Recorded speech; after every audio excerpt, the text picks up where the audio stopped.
काफी लोगों का सहयोग रहा, खूब मशक्कत की, उसके बाद ये चालू हो गया। ठीक है, तो हमारी कुछ बातें तो इसमें से हो गई। कल जो बातें हुई, परसों बातें हुई, उसको लेकर मैं मानता हूं आप लोग बाद में कुछ विचार तो चला ही होगा। जब विचार चलता है तो दो ही बातें घटित होती हैं। जब विचार चलता है या तो कोई स्पष्टता बनती है या कोई अस्पष्टता बनती है ना। दिखता है कि ये स्पष्ट नहीं हुआ, ये बात तो कह रहे थे क्लास में, पर इसका मतलब क्या है, या तो ये भाव बनता है या ये भाव बनता है, अरे क्या बढ़िया बात है, ये तो पहले सोचा ही नहीं हमने। तो जब स्पष्टता बनती है तो उसकी खुशहाली होती है, और जो अस्पष्टता होती है तो कोई जिज्ञासा आती है। कब? जब हमने उस बात पे विचार किया हो। तो विचार नहीं किया होगा तो ये दोनों घटनाएं नहीं घटित होंगी, है ना। वो भी होता है शुरू शुरू में क्लासरूम में, तो बातों पे ध्यान जाता है, क्लासरूम के बाहर पैर रखते ही सब भूल जाते हैं, फिर कुछ और चलना चालू हो जाता है। ऐसा भी होता है ना। पूरा तमाम संसार है बाहर, उसमें मन लग जाता है, ये भूल जाते हैं कुछ बात हो रही थी। तो आप में से किसी का विचार चला हो, कोई स्पष्टता हुई हो, कोई खुशहाली हो, तो उसको बताइए। कुछ बात स्पष्ट हुई हो, अच्छी लगी। हाँ बस माइक माइक दीजिए। उधर इधर था ना माइक, इधर कुर्सी पे रखा हुआ था। हाँ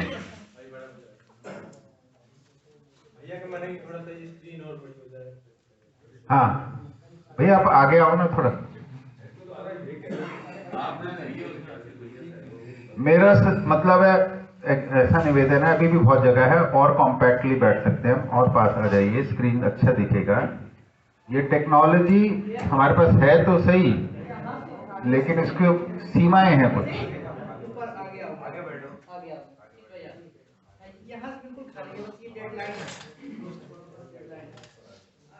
नहीं भैया, पहले इधर से खींचिए पर्दे को, वहां से। हाँ अब जाएगा उधर।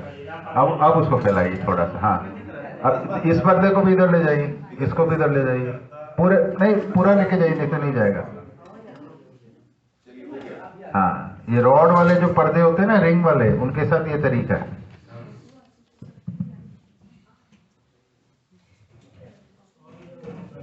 करते हैं माइक।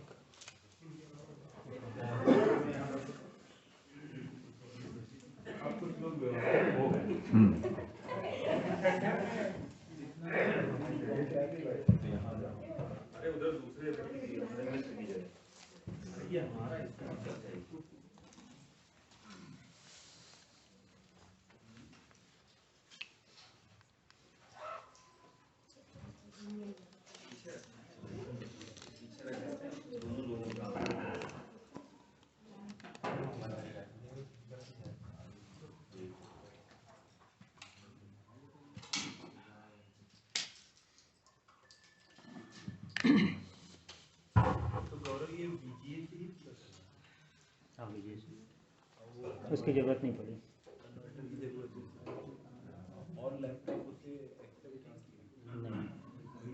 वही तो नहीं किया, ऑसिलेट कन्वर्टर लाए थे जीतू भैया के में बीजीए पोर्ट था, तो डायरेक्ट ही हो गया।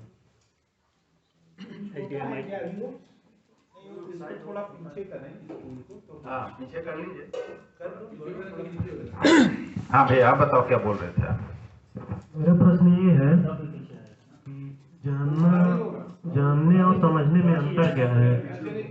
समझने का मतलब, हाँ जी, आपका प्रश्न है जानने और समझने में अंतर क्या है। सामान्य भाषा में जानना और समझना एक ही बात को कहते हैं, है ना। लेकिन जीवन विद्या में हम जब समझना कहते हैं तो जानकर मानने को समझना कहते हैं। मानने से क्या होता है, हम जीने में कोई एक्शन करने लगते हैं। ठीक है, तो हमें कोई बात जान ली, फिर उसको मान लिया, उसको जीना शुरू कर दिया, तो इसको कहते हैं समझना। हम यहाँ पे कई बार दोहराएंगे इस बात को, समझना बराबर जीना। आप जो जी रहे हैं वही आपकी समझ है, आप जो बोल रहे हैं वो आपकी समझ नहीं। ठीक है, तो कई बार हम बहुत सारी, बोलने वाला भाग तो बहुत बड़ा है हमारा, है ना। वो सारी बातें जो हमें अच्छी लगती है पर हम खुद जीते नहीं है, ये भी बोल देते हैं। ये हमारी समझ नहीं है। हमारी समझ वो है जिसको हम जीने में ले आए। ठीक है, यानी समझने से पहले हमें जानना है जी, उसके बात मानना है, जी मान लिया तो समझ लिया। हाँ, इसको परिभाषा दी है जानने मानने का तृप्ति बिंदु। जानकर मानकर जीने से जो तृप्ति आती है ये समझ का प्रमाण। ठीक, हाँ जी। और कोई बात, कोई जिज्ञासा, कोई खुशहाली, कल परसों की बात पे कोई अच्छी लगी हो, कोई खराब लगी हो, कोई स्पष्ट ना हुई हो, बताएं। एक बात मैं ये जानना था, माइक दे दीजिए।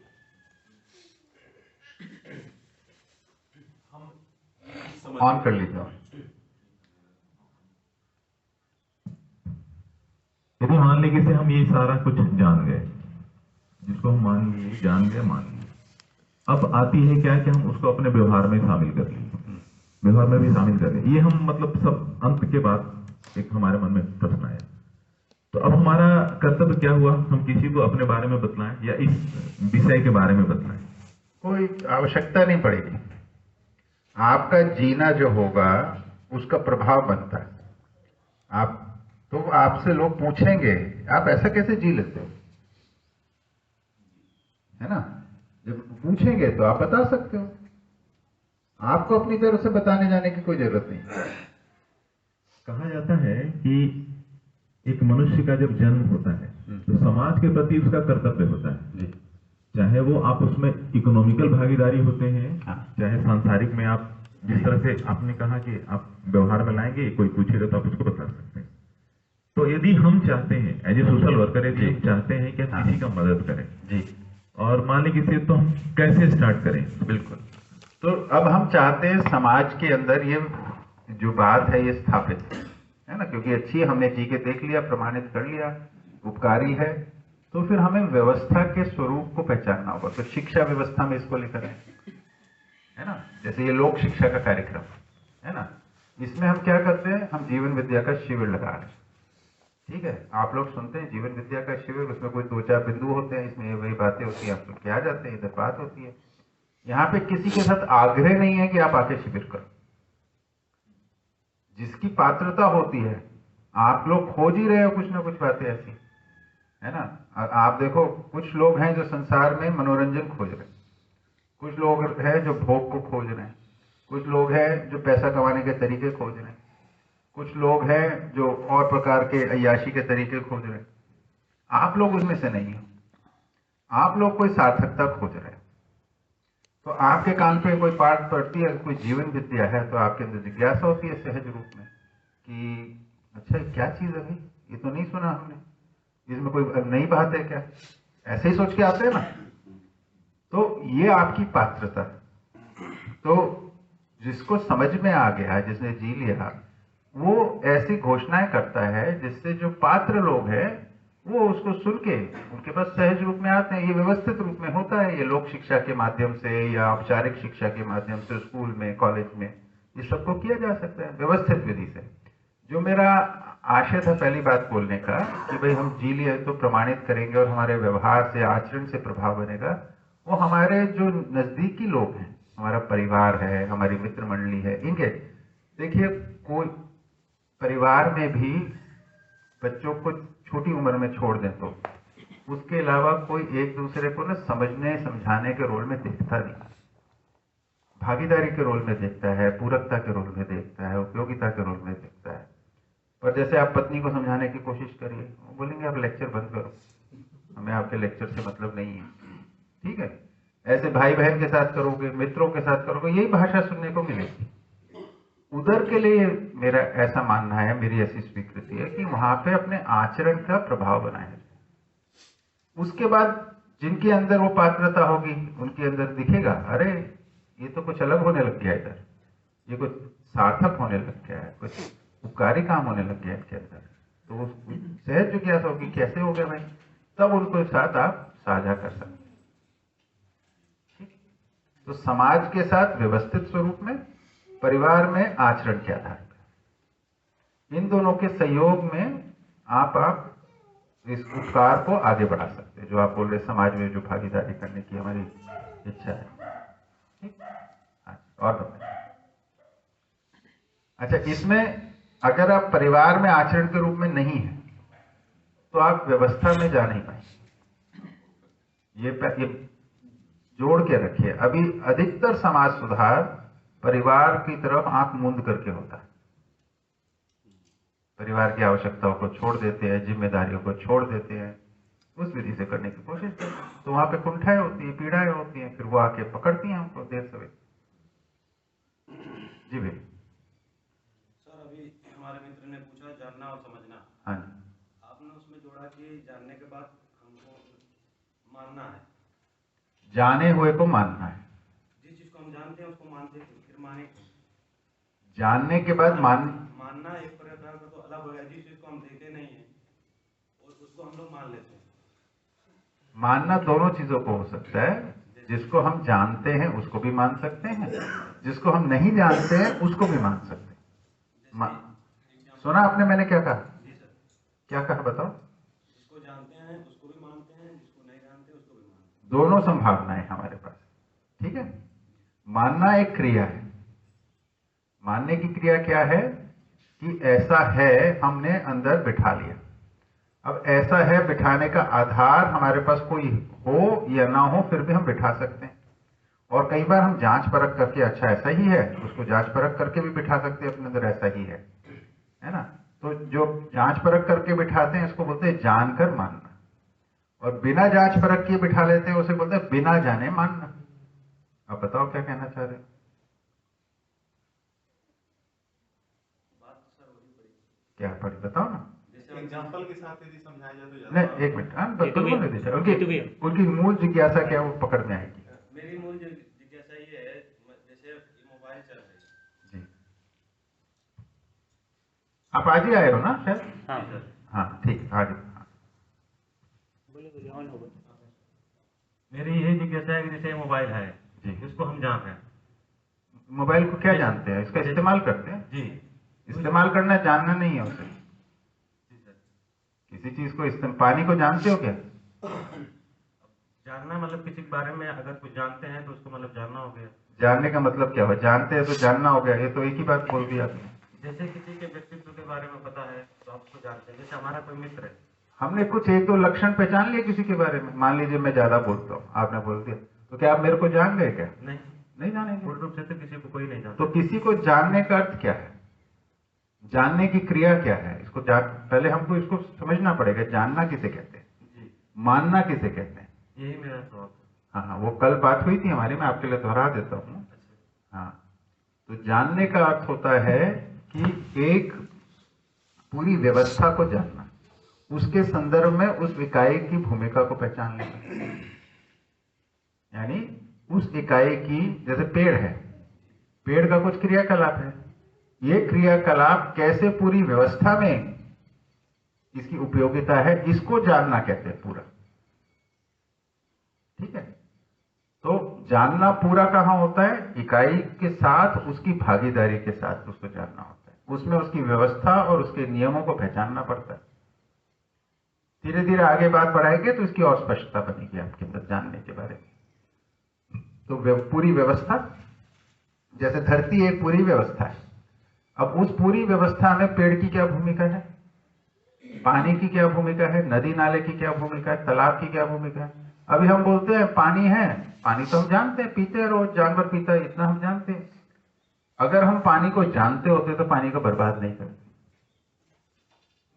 पानी को जानने का मतलब है इस बात को जान लेना कि धरती पे जितनी भी सांस लेने वाली चीजें हैं उनके लिए पानी अनिवार्य है, और वो एक मर्यादा के अंदर ही इस्तेमाल हो सकता है। एक प्रकार से उसकी व्यवस्था है, उसको जान लेते फिर उसके साथ जी पाते। हमने बोला ना, जानना फिर मानना, इसको बोला समझना, और समझने का अर्थ है जीना। तो उस पानी के साथ जीना सीख जाते हैं। जिस चीज के साथ हम जीना सीख जाते हैं वो चीज भी यथावत बनी रहती है, हम भी यथावत बने रहते हैं। अभी मानव कैसे जीता है? जिस चीज के साथ जीता है उसको खत्म कर देता है, बर्बाद कर देता है। खेत के साथ जीना करता है तो खेत की मिट्टी बर्बाद कर लेता है। जंगल के साथ जीता है, जंगल काट देता है। नदी नालों के साथ जीता है, नलों को बर्बाद कर देता है। ये कोई जीना थोड़ी ना। इसके आधार पे हम कह सकते हैं कि हम उसको कुछ मानते हैं, नदी को कुछ मानते हैं, नाले को कुछ मानते हैं, खेत को कुछ मानते हैं, जंगल को कुछ मानते हैं, जीव जंतु को कुछ मानते हैं, पर जानते नहीं, क्योंकि हमें उसके साथ जीना नहीं है। अगर जानते होते, समझ गए होते, तो उसके साथ जीना आ जाता।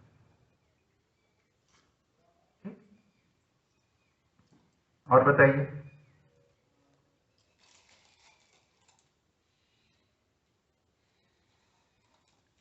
तो जानने का या समझने का अर्थ है साथ में जीना उसके साथ। वो भी आबाद रहेगा, हम भी आबाद रहेंगे।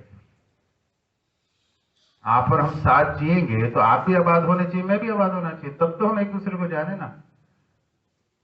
अभी तो परिवारों में क्या हो रहा है, बच्चे हैं परिवार का शोषण कर रहे हैं, माता पिता परिवार का शोषण कर रहे हैं, भाई बहन है परिवार में शोषण कर, एक दूसरे का शोषण करके, शोषण थोड़ी कड़ी भाषा लगती है, तो एक दूसरे का इस्तेमाल करते हैं, एक दूसरे का इस्तेमाल करते हैं, अपनी अनुकूलता के लिए दूसरों का प्रयोग करना, इसको बोलते हैं इस्तेमाल या शोषण।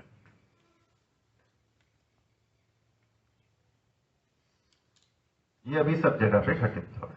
हमें और कोई तरीका नहीं आता। ये आपकी मेरी गलती नहीं है, ये हमारे परंपरा में अभी इतनी ही जागृति है। हमारी मतलब मानव जाति में, हिंदू भारत यहाँ की सीमा में बात नहीं कर रहा, मैं मानव जाति की बात कर रहा हूँ। मानव जाति अभी इससे अधिक जागृत नहीं हुई है, चाहे किसी भी देश में हो, किसी भी प्रांत में हो, किसी भी भाषा का हो, किसी भी धर्म का हो। अभी एक दूसरे को शोषण किए बिना जीना नहीं आता है। ना तो मानव को शोषण किए बिना जी पाते हैं, ना प्रकृति का शोषण किए बिना जी पाते हैं। उसके मूल में माना हुआ है शोषण करना ही जीने का तरीका है ना। आप लोग सुने होंगे साम दाम दंड भेद, सुना? इसको नीति मानते हैं। ये सब धोखाधड़ी है, ये जीने का तरीका नहीं है। वैसे भी भैया उसको युद्ध नीति रणनीति कहा गया है। हाँ, नीति का मतलब क्या होता है? तरीका। तरीका कहा है, तरीका थोड़ी ना ये तो अवैध है, पूरा अवैध। हाँ खैर, तो नीति क्या है, विधि क्या है, व्यवस्था क्या है, ये सब के शब्द है हमारे पास भाषा में, पर इनके अर्थ हमारे को अभी पता नहीं है ठीक से। इसलिए जो भी चल रहा है वो चल रहा है इस कारण से। इसलिए व्यक्ति अकेलापन भी महसूस कर रहा है, छटपटाहट भी महसूस कर रहा है और उसी काम में लगा हुआ है। सबसे बड़ी समस्या तो है हर कोई छटपटाते हुए भी उसके पास इसका कोई विकल्प नहीं है ना। अब यही मानते हैं घोड़ा अगर घास से दोस्ती करेगा तो खाएगा क्या, ऐसी कहावतें भी हैं हमारे पास। छोटी मछली को बड़ी मछली खाती है। ये सब हमने जस्टिफिकेशन बनाया हुआ है शोषण करने के लिए, अपने आप को सिद्ध करने के लिए। तो फिर विकल्प क्या है? तो हम प्रकृति में अध्ययन कराएंगे, अब शुरू करेंगे आज से ये बातें, देखेंगे कि सब जगह पूरकता का नियम काम करता है। एक दूसरे का सहयोग करने से चीजें फलती है, फूलती है, पनपती है ना। सहयोग के बिना कुछ नहीं पनपता है। चलिए,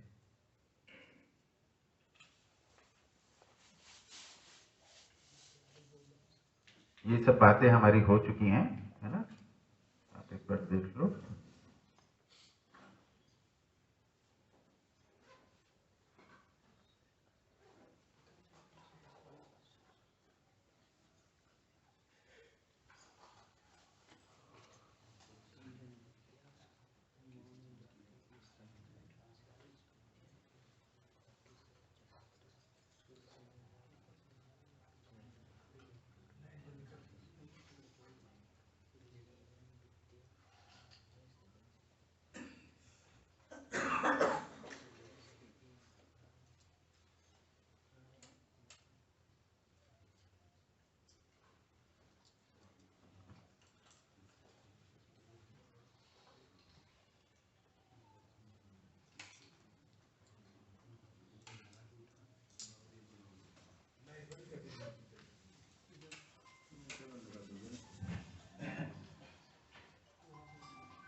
करना पड़ेगा, कोई तरीके निकालिए, छोटे पे काम चलेगा।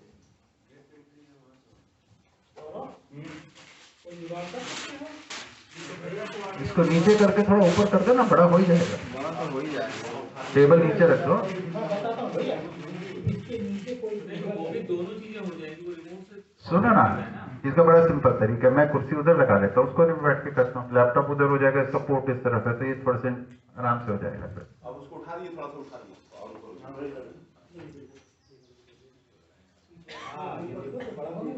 नहीं बड़ा होगा वो, अभी तो ऊपर नीचे हुआ है। बड़ा होगा ये पीछे करने कोई जुगाड़ दे दीवार पे चल जाएगा, सबको दिखेगा, दीवार पे कर दिए सबको दिखेगा। टेबल को उधर रख दो ना कोने। अब बड़ा हो गया। कॉपी हटाइए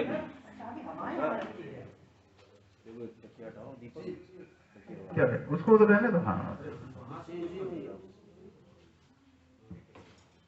इसको इधर कर दो। हाँ भैया आप अपनी जगह बदल लीजिए। पीछे थोड़ा ये कौन है?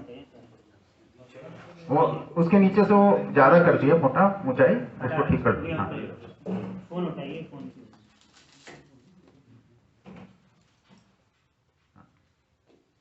थोड़ा ज्यादा पीछे हो गया, थोड़ा आगे करो। हाँ नहीं थोड़ा सा और आगे करो, 6 इंच आगे करो और आगे। हाँ बस अब इसको ठीक करो।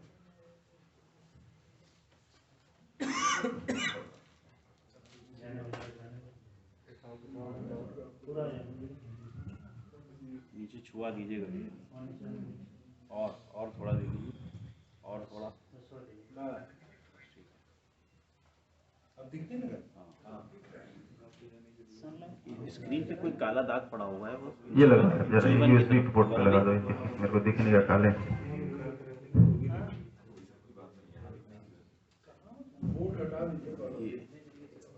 रखिए ना बस कर हो गया।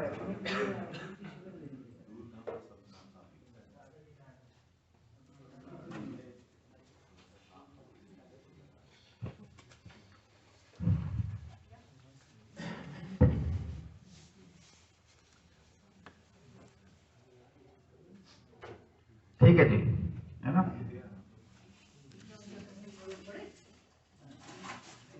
नहीं जरूर। अब तो कुछ बड़ा हो ही गया है ना। हाँ बिल्कुल।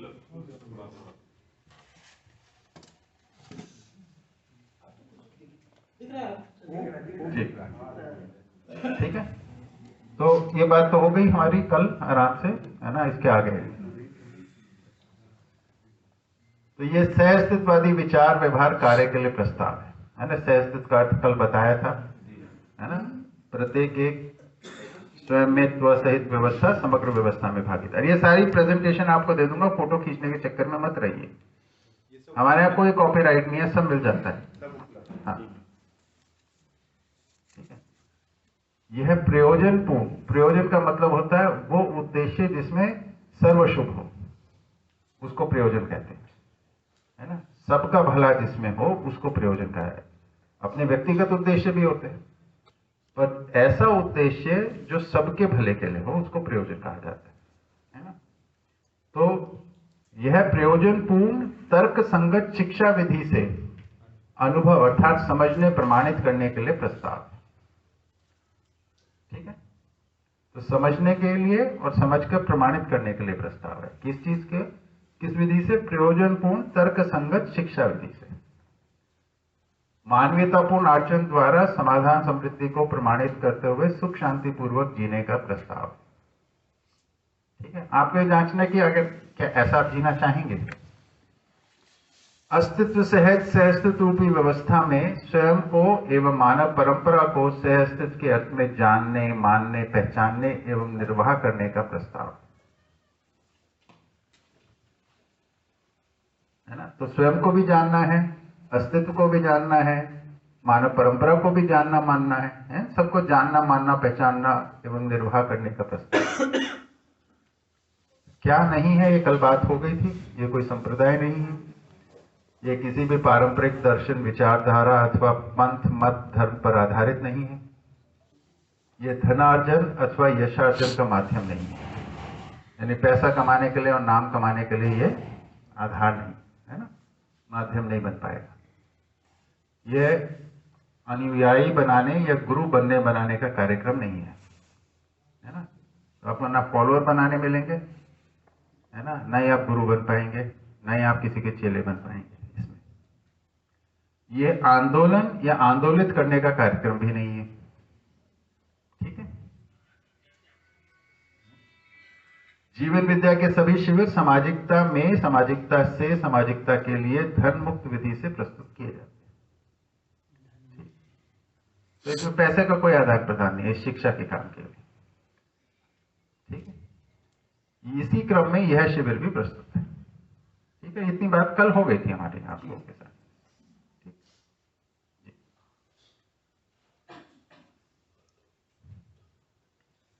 कल ये बात भी हो गई थी हमारी कि मनुष्यतर प्रकृति, मनुष्यतर प्रकृति का अर्थ क्या हो गया?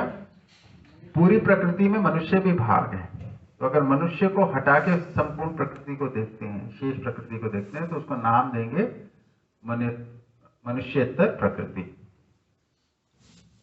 परस्पर सहयोग पूर्वक स्वयं स्फूर्त विधि से व्यवस्था है, यानी इनका आपस में सहयोग है और स्वयं स्फूर्त विधि से व्यवस्था है। इस व्यवस्था को बनाने वाला कोई नहीं है। एक बड़ी स्टेटमेंट इधर दी जा रही है इस बात पे। यही सह अस्तित्व है। व्यवस्था बराबर नियम, नियंत्रण, संतुलन पूर्वक होना व रहना। व्यवस्था का अर्थ भी हम बता रहे हैं। नियम से होना, नियंत्रण से होना, संतुलन से होना। नियम से रहना, नियंत्रण से रहना, संतुलन से रहना। होना और रहना दो शब्द आ रहे हैं इसमें।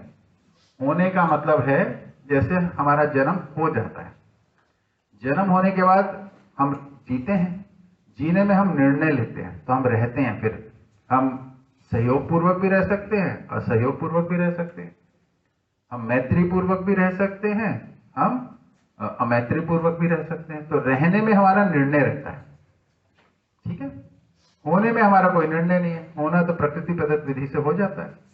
तो मानव की उत्पत्ति जो है वो होने के स्वरूप में प्रकृति की देन है, लेकिन मानव का जो जीना है वो उसको निर्णय पूर्वक रहने का निर्णय लेना है। कैसे जिएगा भाई? अपने ही परिवार में हम जिम्मेदारी पूर्वक रहेंगे या गैर जिम्मेदारी के साथ रहेंगे, निर्णय लेना ही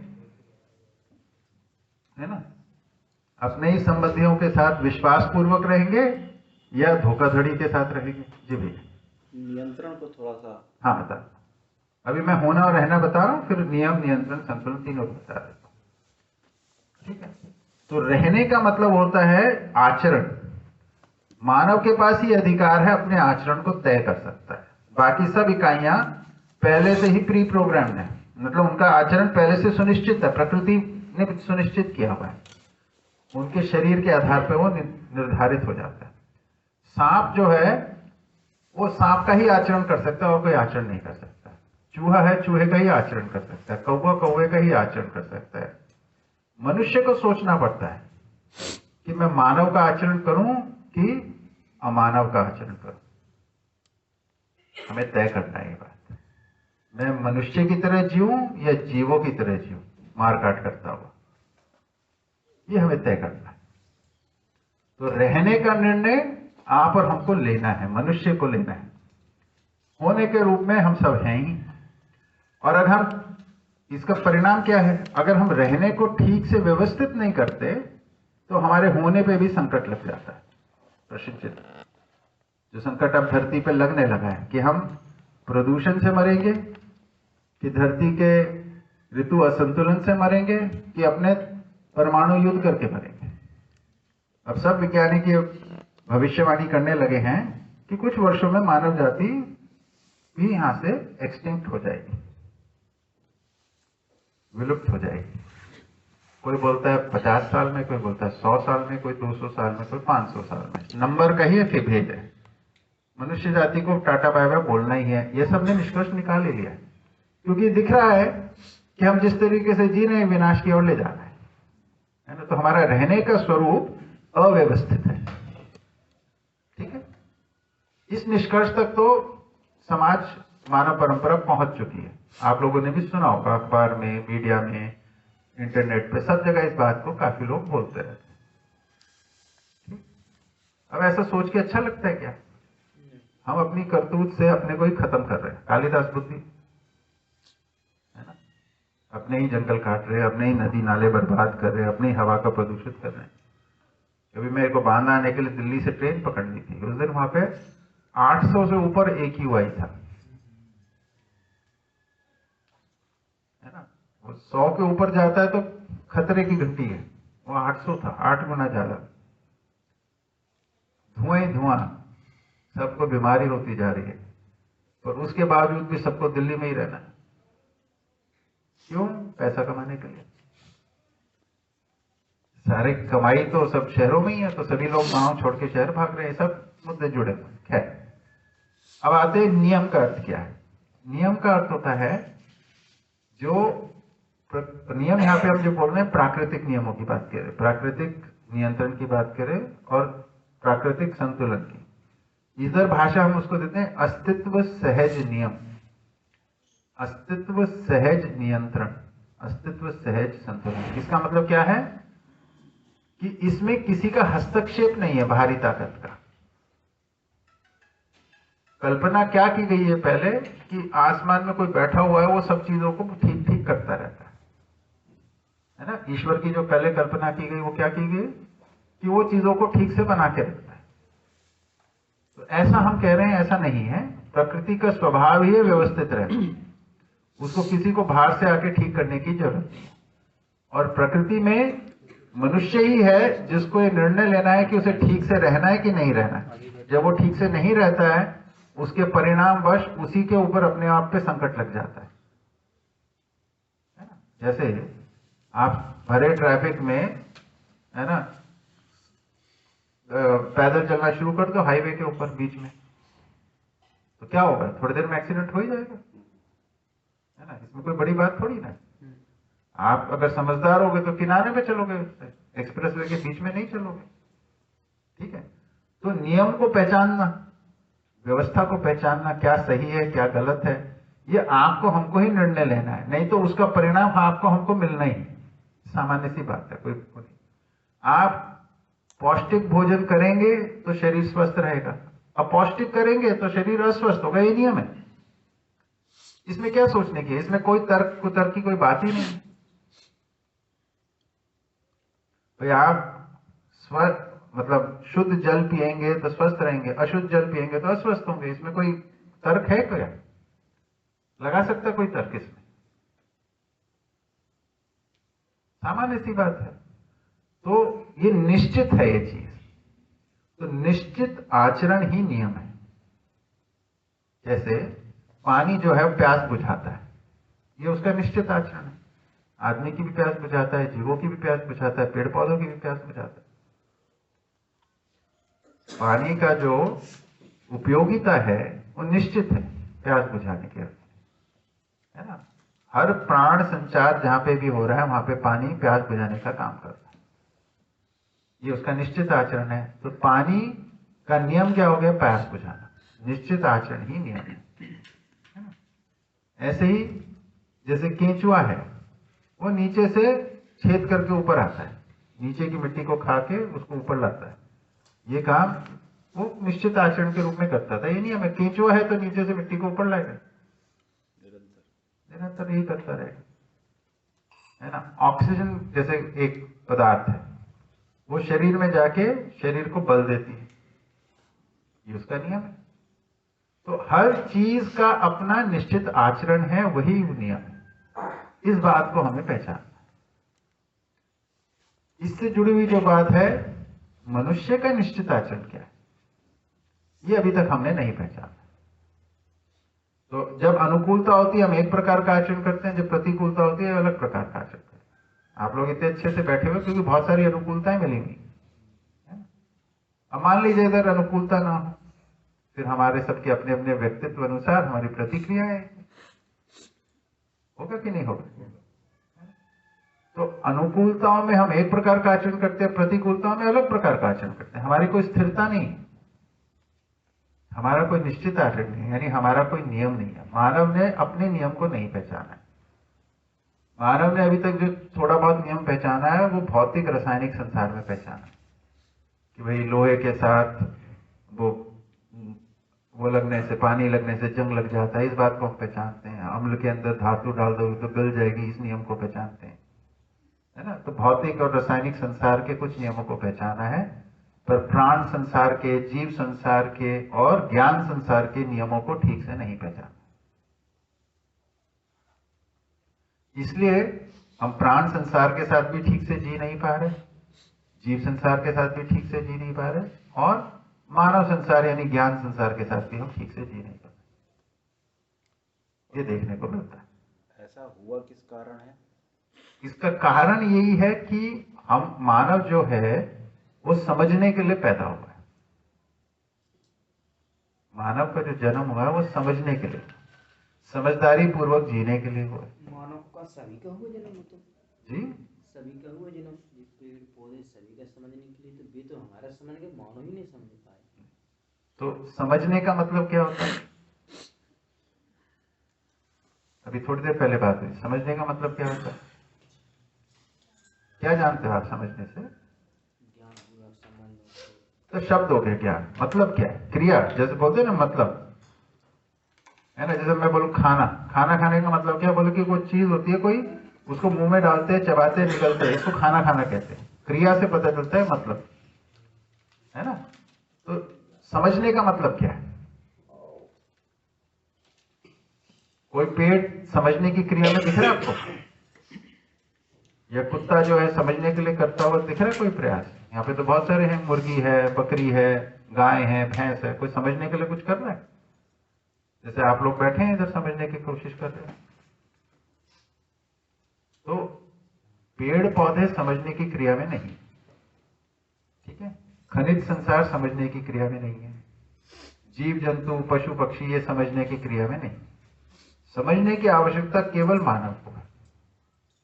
ये पहले गांठ बांधती है। समझने का काम किससे जुड़ा है? केवल मानव से। जो मानव है उसे समझने की आवश्यकता है। और वो समझा है नहीं समझा है, एक आयु आते आते तक अपने को समझदार मानने लगता है। 16, 17, 18 की आयु में आके वो अपने को समझदार मानता है, दूसरों को नालायक मानता है ना। देखा ही होगा, हमने भी किया, आपने भी किया, सभी ने किया, आसपास देखते ही हैं इस बात को। पर समझदारी एक निश्चित चीज है, वो अभी हमारे पास है, इस पे और बात करेंगे। पर हम जो बात भैया के उसमें दे रहा था कि मानव को समझने की आवश्यकता है। मानव की तृप्ति यानी मानव का जो संतुष्टि है वो कब तक नहीं होगी? जब तक वो समझदार नहीं होगा। तो ना समझी, समझदारी को पहचाना नहीं, तो ना समझी में जो करता है उसका परिणाम है सब। परिवार में जन्म लेता है, परिवार उसको प्राप्त है। परिवार में लोगों को जीना नहीं आता, थोड़ी देर में परिवार टूट जाता है। समाज में जन्म लेता है, समाज में जीना नहीं आता है, थोड़ी देर में समाज के साथ उसको संकट खड़ा हो जाता है। प्रकृति में जन्म लिया है, प्रकृति के साथ जीना नहीं आता, प्रकृति के साथ भी संकट खड़ा कर देता है। यही हो रहा है। तो मानव ही अकेली एकमात्र इकाई है जो समझदारी पूर्वक ही व्यवस्थित होकर जी सकती है। इसलिए इसको नाम दिया, समझदारी को बोलते हैं, एक और शब्द है ज्ञान, आप लोग जानते हैं। तो ज्ञान से व्यवस्थित होने वाली जितनी इकाइयां उसको नाम दिया ज्ञान अवस्था। जो ज्ञान से व्यवस्थित होते हैं उसको क्या नाम दिया? ज्ञानावस्था। ये एक अवस्था है जो समझदारी से, ज्ञान से व्यवस्थित होती है, अज्ञान में अव्यवस्थित रहती है। तो इससे हमारे को अपने जीने का मकसद मिल जाता है कि हमारे को समझदार होकर जीना। अभी मकसद क्या है? हमें पैसा कमाना है, हमें नाम कमाना है, हमें ये पद चाहिए, वो चाहिए, इस तरीके की चीजों के लिए अपनी जिंदगी को लगाए बैठे हैं। जाने अनजाने में ऐसे कुछ उद्देश्य बनाए हुए हैं। समझदारी हमारे लिए उद्देश्य नहीं बना। जो भी उद्देश्य बनाए हैं उनको पा भी लिया कई कुछ हद तक तो, लेकिन उससे तृप्ति नहीं हुई, है ना। ये मजेदार बात है, आप सोच के देखिए, ध्यान दीजिए कि जैसे आप कोई लक्ष्य बना लें कि मेरे को ये पद चाहिए, मान लीजिए, ठीक है, आप मेहनत करिए, उस पद तक पहुंच जाइए। पहुंचते तो बहुत खुशी होती है, थोड़े दिन खुशी रहती है, उसके बाद ये लगने लगता नहीं कुछ और चाहिए, इससे अधिक चाहिए। तो जिसको हमने लक्ष्य माना हुआ था और सोचते ये मिल जाएगा तो हम पूरे हो जाएंगे, उसमें थोड़ी देर के बाद ही आपको लगने लगता है नहीं पूरा नहीं है, इससे और कुछ अधिक चाहिए। अब आप कोई और बड़ी चीज के लिए प्रयास करते हैं, फिर उसको भी पा लेते हो, मान लो। ऐसे भी लोग होते हैं, है ना। पहले हम सोच रहे थे स्कूल में अच्छा रिजल्ट आ जाए, अच्छा रिजल्ट आ गया, फिर लगता है कि अच्छा ने अच्छा कॉलेज मिल जाए, अच्छा कॉलेज मिल गया, अच्छी नौकरी मिल जाए, अच्छी नौकरी मिल गया, प्रमोशन मिल जाए, प्रमोशन मिल गया, अब उसमें भी मेरे को बड़ा पद मिल जाए, बड़ा पद मिल गया, अब भी लगता है और कुछ और कुछ और कुछ, ये कभी खत्म नहीं होता। इसका मतलब क्या है कि जिसको हम अपना उद्देश्य बना रहे हैं और जिसको हम पाते जा रहे हैं, इसमें हमारी मूल आवश्यकता की पूर्ति नहीं है। इस बात का संकेत है। हम ये नहीं कह रहे ये सब काम नहीं करते, बोले पर मूल आवश्यकता को पूरा करते हुए सब काम करते। अगर आप तृप्त होंगे तो आप बढ़िया किसान भी रहेंगे, आप बढ़िया क्लर्क भी रहेंगे, आप बढ़िया इंजीनियर भी हो जाएंगे, बढ़िया डॉक्टर भी हो जाएंगे, बढ़िया वकील भी हो जाएंगे, अगर समझदार हैं। और ना समझ होंगे तो आप कोई भी काम को पकड़ लीजिए, अतृप्त ही रहेंगे। ठीक है। और प्रकृति का एक बहुत साधारण सा नियम है, जिसके पास जो है वही बांटता है। तो आपके पास अतृप्ति होगी तो अतृप्ति बांटोगे, खुद दुखी और दूसरों को परेशान करोगे। तो घर में होगे तो घर के वालों को परेशान करोगे, बाहर होगे तो बाहर वालों को परेशान करोगे। यही है। ना समझे में अतृप्ति का भाव है जी। किसी कोई भी पोजीशन पा, प्रधानमंत्री बन जाओ, यूएन के जनरल सेक्रेटरी बन जाओ, बड़े उद्योगपति बन जाओ, अडानी बन जाओ, अंबानी बन जाओ, चाहे वो क्या नाम है जेफ बेजोस बन जाओ या एलन मस्क बन जाओ, अतृप्त के अतृप्त। एक चीज थोड़ा सा इसके लग, हाँ, दूसरे लोग इसमें जोड़ दो, उसकी जो अतृप्ति है वो व्यक्ति जानता है, उसके आसपास के लोग बोलते रहते अरे क्या बात है, क्या बात है, वो अभिभूत रहते हैं उससे, वो उसको मालूम है वो अतृप्त है, इसलिए छटपटाहट है उसके अंदर, इसलिए वो और कोई बड़ी चीज पाने के लिए करता रहता है कोशिश।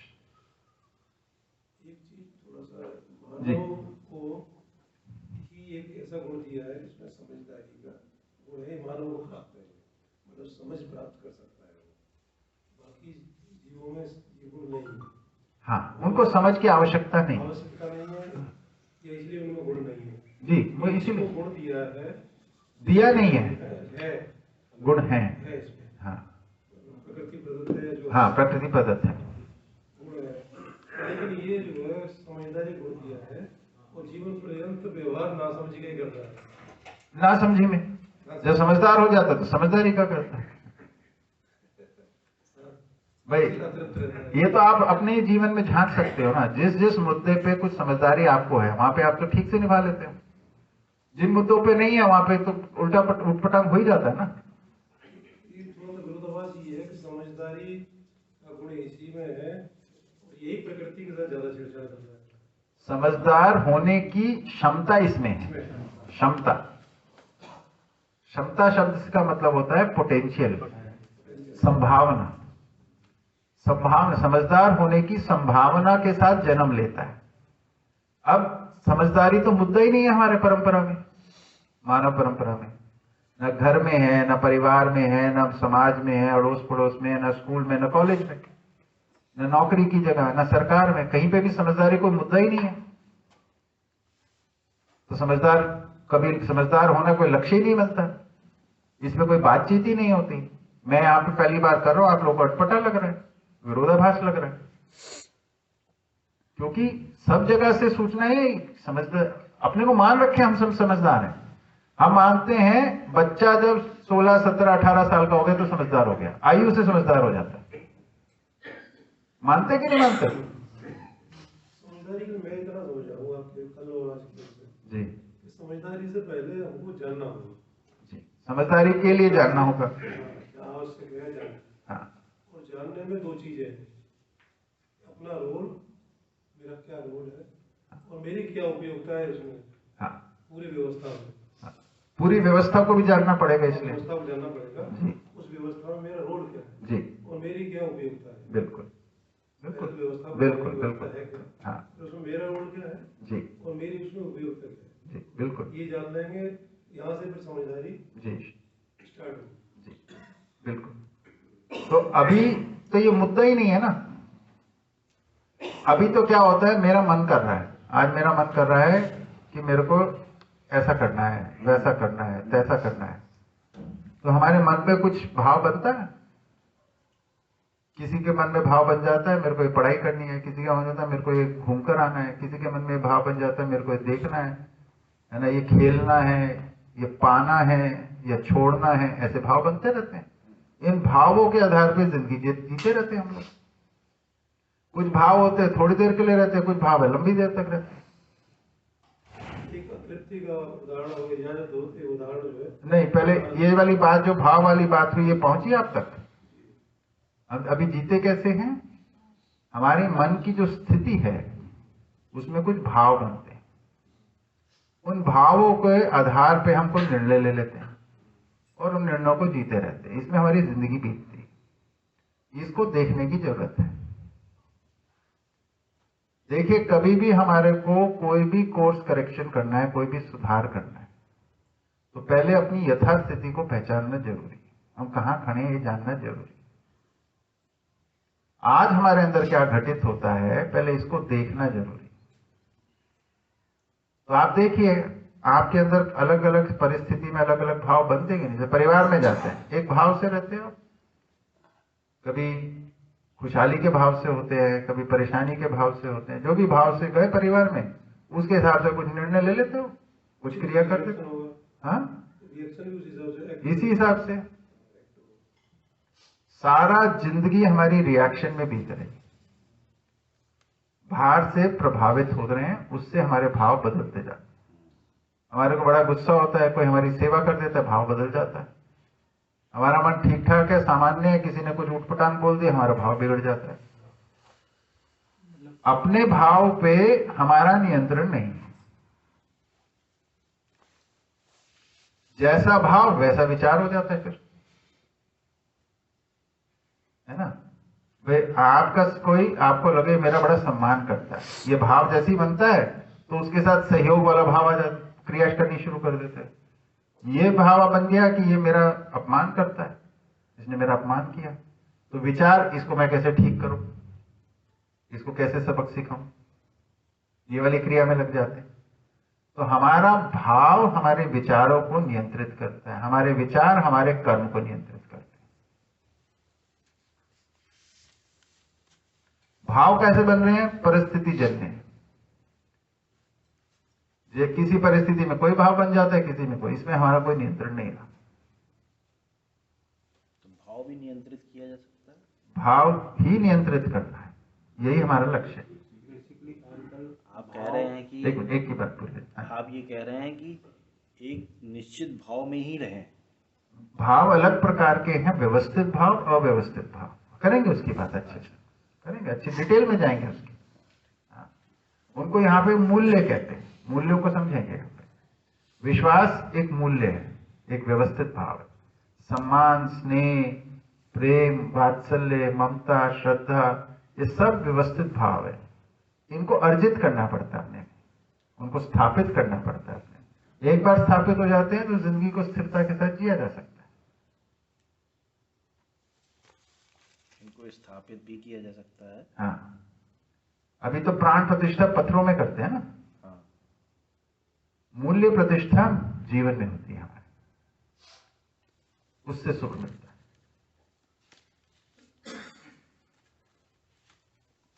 स्थापित करना है मूल्यों को अपने जीवन में, यही लक्ष्य है।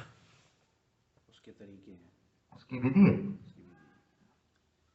जी भैया, आप कुछ कहते हैं? हम ये देख रहे हैं कि जो अभी चर्चा चल रही है, इसके मुताबिक अगर देखा जाए और अपनी जिंदगी को हम देखें तो उसमें भाव नियंत्रित हो गया है हमारी जिंदगी, और नियम जो है उनकी रेलेवेंस कम हो गई, खत्म नहीं होगी। नहीं, नियम भाव के लिए नियम है, उन्हीं को समझते हैं। जैसे कृतज्ञता एक भाव है ना। क्या मतलब होता है कृतज्ञता का? किसी का आभार प्रकट करना, किसी का आभार प्रकट करना। आप ऐसा कह रहे हैं, और कोई? जो चीज अपने पास है उसके प्रति आभार होना। जैसे उदाहरण, जैसे कि मान लीजिए कि कोई चीज हमको मिल गई है, हाँ। उसी के प्रति खुश होकर के कृतज्ञता महसूस करना। किसके प्रति? जो चीज अपने पास प्राप्त है। जैसे हमारे पास कोई लैपटॉप है तो लैपटॉप के प्रति कृतज्ञ होंगे? बोलने दीजिए। हाँ, क्या कह रहे हैं? लैपटॉप वाली बात नहीं है। हाँ। जैसे मान लीजिए जैसे जैसे अपनी कोई पुरखों की चीज बचपन से मिली अच्छा, तो आप पूर्वजों की बात कर रहे थे। पूर्वज वाले में उदाहरण की बात, उसके प्रति कृतज्ञता महसूस कर रहे हैं ताकि उससे बेहतर चीज अपने पास आती रहे, कृतज्ञता पूर्ण। तो मतलब जो हमको मिला है किसी से, उसी में संतुष्ट होना, उसको स्वीकारना, उसी के प्रति आभार व्यक्त करना, ये कृतज्ञता। ठीक। और कोई? सहयोग की स्वीकृति, हाँ, समझदारी में, हाँ, उन्नति में जो सहयोग मिला है, हाँ, उनके प्रति मैं स्वीकृत हूँ।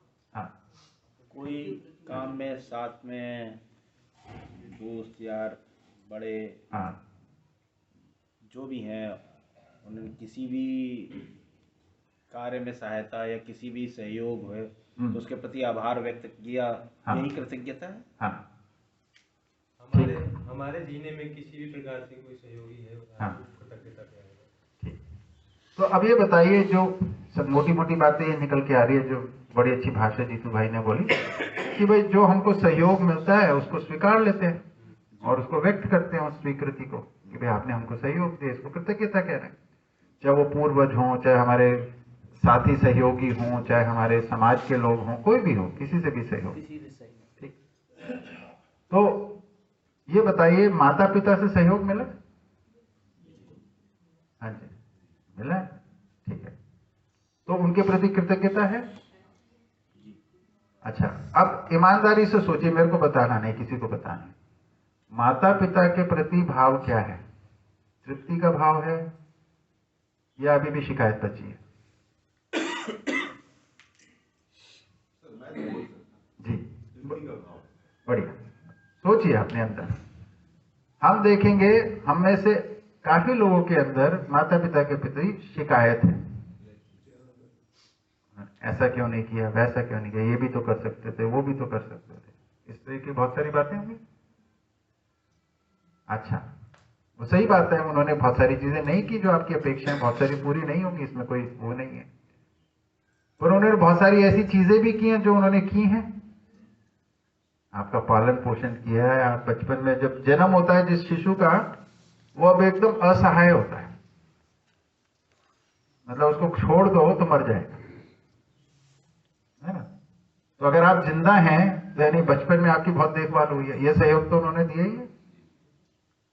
ठीक है, ये शरीर उनकी देनी है। फिर कम से कम बचपन में तो उनके पास जो भी उनकी हैसियत थी उसमें से सर्वश्रेष्ठ आपको देने की कोशिश की।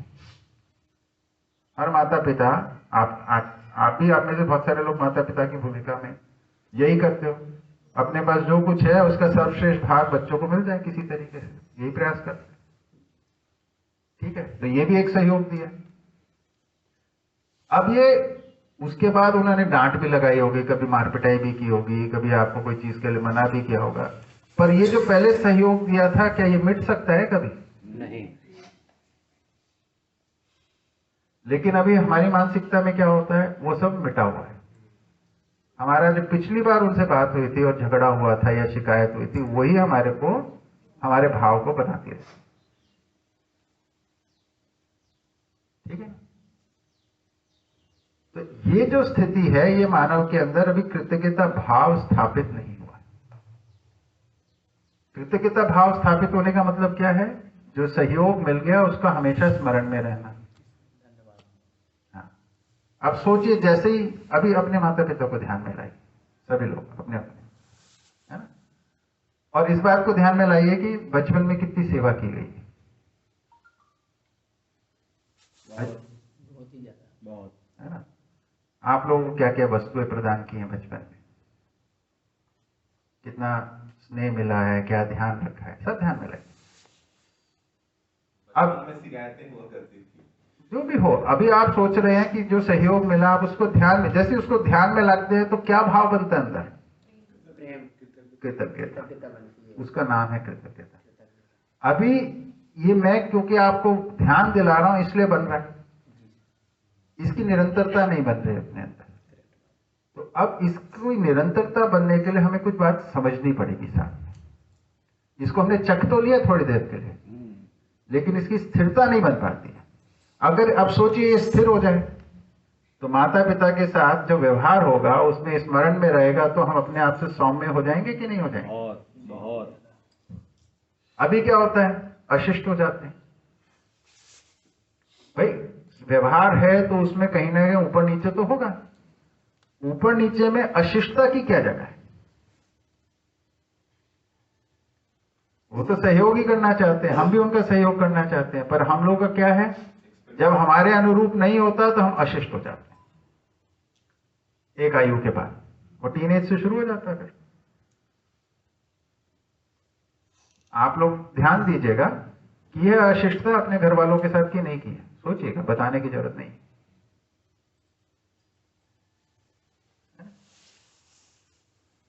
ये हमारा जो चीज है, ये जो भावों की स्थिरता नहीं है, ये हमारी समस्या है।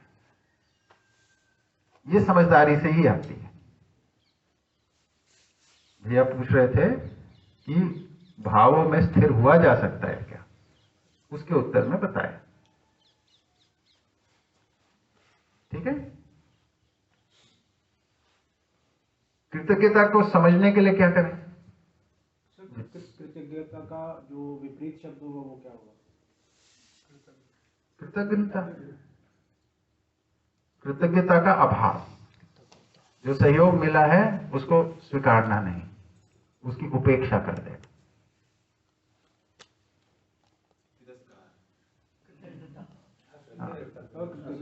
अस्वीकृति होगी नहीं, स्वीकार।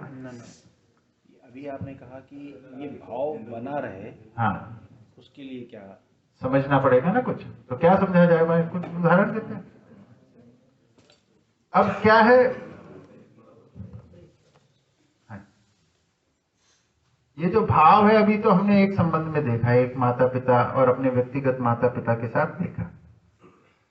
जब हम स्थिरता की बात करते हैं भावों की, तब ये किसी व्यक्ति विशेष के साथ नहीं होती। फिर ये समझदारी के साथ हमारे अंदर हमेशा के लिए स्थापित होता है। फिर हर मानव के साथ हम कृतज्ञ हो सकते ही नहीं, हम होते ही हैं। उसका आधार हमारे को पहले समझना पड़ता है, पहचानना पड़ता है। उसके लिए एक एक्सरसाइज करनी पड़ती है ना। मेरे से कोई पूछ भी रहा था, आपने इस बार वो एक्सरसाइज नहीं कराई, तो करा लेते हैं वो एक्सरसाइज को। आज नाश्ता कितने लोगों ने किया यहाँ पे? हाथ खड़ा करके बता। सभी ने किया, बढ़िया, बहुत अच्छा। जी तो भैया नाश्ता किया, नाश्ता ये यहाँ किया हो या अपने घर किया हो, कहीं भी किया हो, उसमें कोई आपत्ति नहीं। नाश्ता किया कि नहीं किया? सबने किया ना, सबने किया, बढ़िया।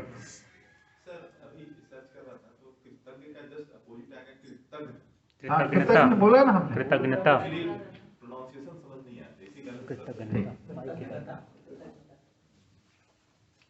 तो अब हमारे को जो, हाँ जी, कुछ पूछना है? हम जो एक्सरसाइज करने वाले हैं, इसमें सबके पास बारी आएगी और सबको बोलना है। क्या बोलना है? ये जो सुबह नाश्ता किया, इसमें किस किस का सहयोग समाया हुआ है। मतलब नाश्ता हम तक पहुंचे, इसमें किस किस ने सहयोग दिया हुआ है, ऐसे लोगों को पहचानना है। प्रकृति के सहयोग की बात नहीं है, केवल मनुष्यों के सहयोग की बात करेंगे अभी। ये मत बोलना कि पेड़ का सहयोग है, पौधे का सहयोग है, गाय का सहयोग, ये नहीं। किस किस मानव का, किस किस लोगों का सहयोग है, इसकी बात करें। और इसमें ध्यान देना है, जो पहले बोल चुके उसको दोहराना नहीं है, और सबको एक नया वाला बताना है। ठीक है, हाँ जी। उस किसान का जिसने अभी शुरू करेंगे भैया, आप पहली बार आप इसलिए ले रहे हो कि खत्म ना हो जाए। बढ़िया स्ट्रैटेजी। आप नेतागिरी जरूर करना। देखिए, शुरू करते हैं, है ना? समझ गए सब लोग? किसी को स्पष्ट ना हो तो मैं फिर से दोहरा दूं। नाश्ता किया सुबह या कभी भी भोजन किया, उसमें किस किस का सहयोग समाया रहता है, इस बात को पहचानने के लिए एक्सरसाइज करेंगे। हर कोई बताएगा कोई एक सहयोग किसी मनुष्य का, प्रकृति के सहयोग की बात नहीं करनी है, और जो पहले हो चुके हैं उसको दोहराना नहीं। ठीक है, शुरू करें जी? ठीक है, पीछे से बिटिया ऐसे शुरू करते हैं। चलो बेटा बताओ, माइक दो उधर, माइक दो, माइक देते जाओ। हाँ, नहीं आपसे शुरू करेंगे। अरे बताइए फटाफट, क्या हो गया आप में सहयोगी तो बताना। चलो आप बताइए। उस किसान का जिसने गेहूं और चने जो किसान ने जिसने उसको पैदा किया। हाँ, अब आपकी बारी। सेकंड, क्या हो गया बेटा, आप क्यों नहीं बोल रहे? जिसने पकाया उसका नाम नहीं। नहीं नहीं, आप बोलना सबको है बेटा, बोलना।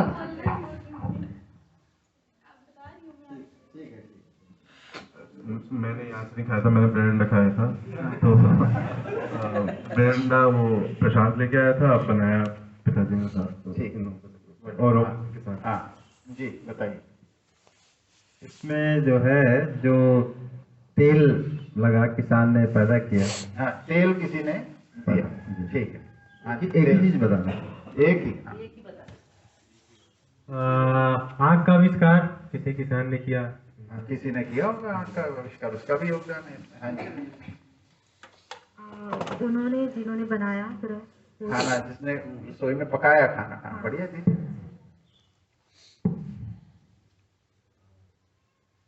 सब लोग सोचते रहिए, बारी आएगी।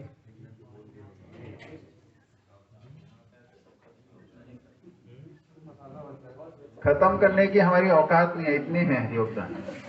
हम हर लोग सब बता देंगे और 10 बार मैं घुमाऊंगा तो भी योगदान बचा रहेगा, इतने योगदान है। यही तो समस्या है, पहचानते नहीं हम। हाँ जी, बताइए। जिसने पानी का उसमें किया है, तो पानी का उसमें क्या, पानी का क्या उसमें, बताओ ठीक से बताओ। तो पानी उसमें यूज हुआ है। हाँ, तो पानी किसी ने उधर पहुंचाया होगा, ठीक है। हाँ, कुछ लोगों ने जैसे धनिया पत्ती पालक तोड़ करके खेत से वहां तक दिया। हाँ, तो खेत में जो पैदा तो किसान ने किया, पर किसान के खेत से रसोई तक पहुंचाने का काम जिन्होंने किया, बढ़िया। जिसने नमक बनाया। हाँ, नमक, बिना नमक के तो खाना बनाए जी। बताओ बेटा। नहीं नहीं, पास करने का नहीं है, बताओ। नाश्ता किया था कि नहीं किया था सुबह? तो किस, उसमें किस किस का सहयोग समाया है? देखो, अगर हम सहयोग को नहीं देख पा रहे हैं तो हम कितने मतलबी है, सोच के देखिए। नाश्ता तो कर रहे हैं, पर इसमें जो सहयोग कर रहे हैं इनको हम देखते नहीं है, पहचानते नहीं। बताओ बेटा, सोचो सोचो, बुद्धि लगाओ। माइक में बोलने में संकोच है, बिना माइक के बोल रहा हूं।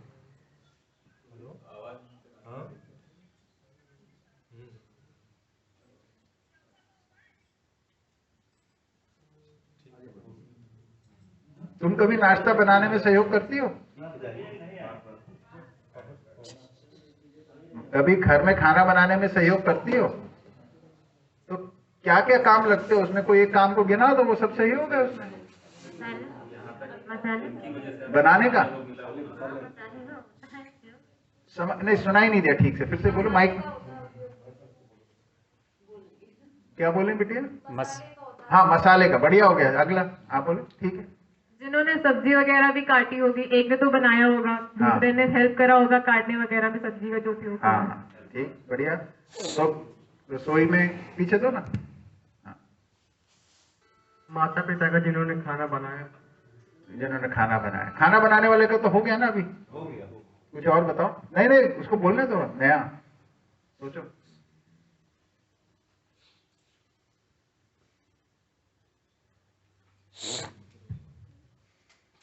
जब खुलने लगेंगे ना, उत्तर आने लगेंगे, तो हम सोचेंगे अरे यार ये तो सब सामने ही था, हमें दिख क्यों नहीं रहा? ऐसे ही है जैसे ईश्वर नहीं दिखता, क्यों भी?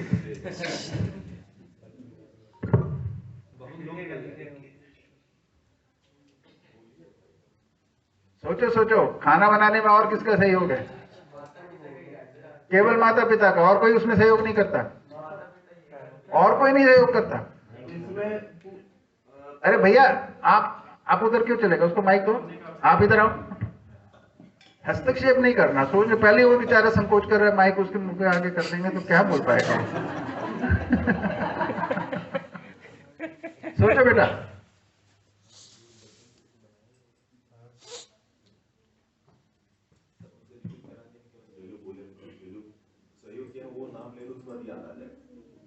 हो जाए सब बुद्धि लगे। किसान का जिसने सब्जी उगाई। हाँ, फिर से बोलो, फिर से बोलो। उस किसान का जिसने सब्जी उगाई हो गया। हाँ, तो किसान वाला भाग भी हो गया, पर अच्छा हफ्ते में एक और ध्यान है, माता पिता के अलावा किसान तो याद आया, बढ़िया। और सोचो, और बताओ, और किसका? यही तो काम करना है बेटा, ये कभी किया नहीं हम लोगों ने।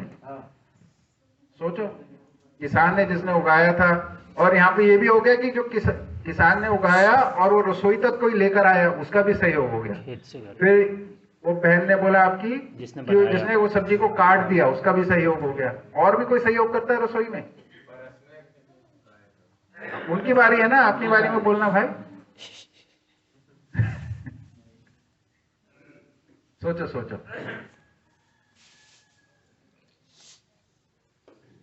अच्छा, जिसको जिसका उत्तर आ रहे हैं वो हाथ ऊपर करें। क्या क्या बोल सकते? देखो इतने सारे लोग, भाई इतने सारे उत्तर है। सोचो सोचो। माइक पास करते चलिए। अच्छा, कोई उसको मदद करना चाहेगा? हाँ, तो जाओ उसको हेल्प करो। उसके कान में बताओ क्या हेल्प कर सकते हैं। 2-3 वाला हेल्प कर दे। उन्हें उसको बताओ, वही उत्तर उसी को देना। हाँ बताओ बेटा। हमारे हाथ पैर का भी उपयोग है, जिसमें हमने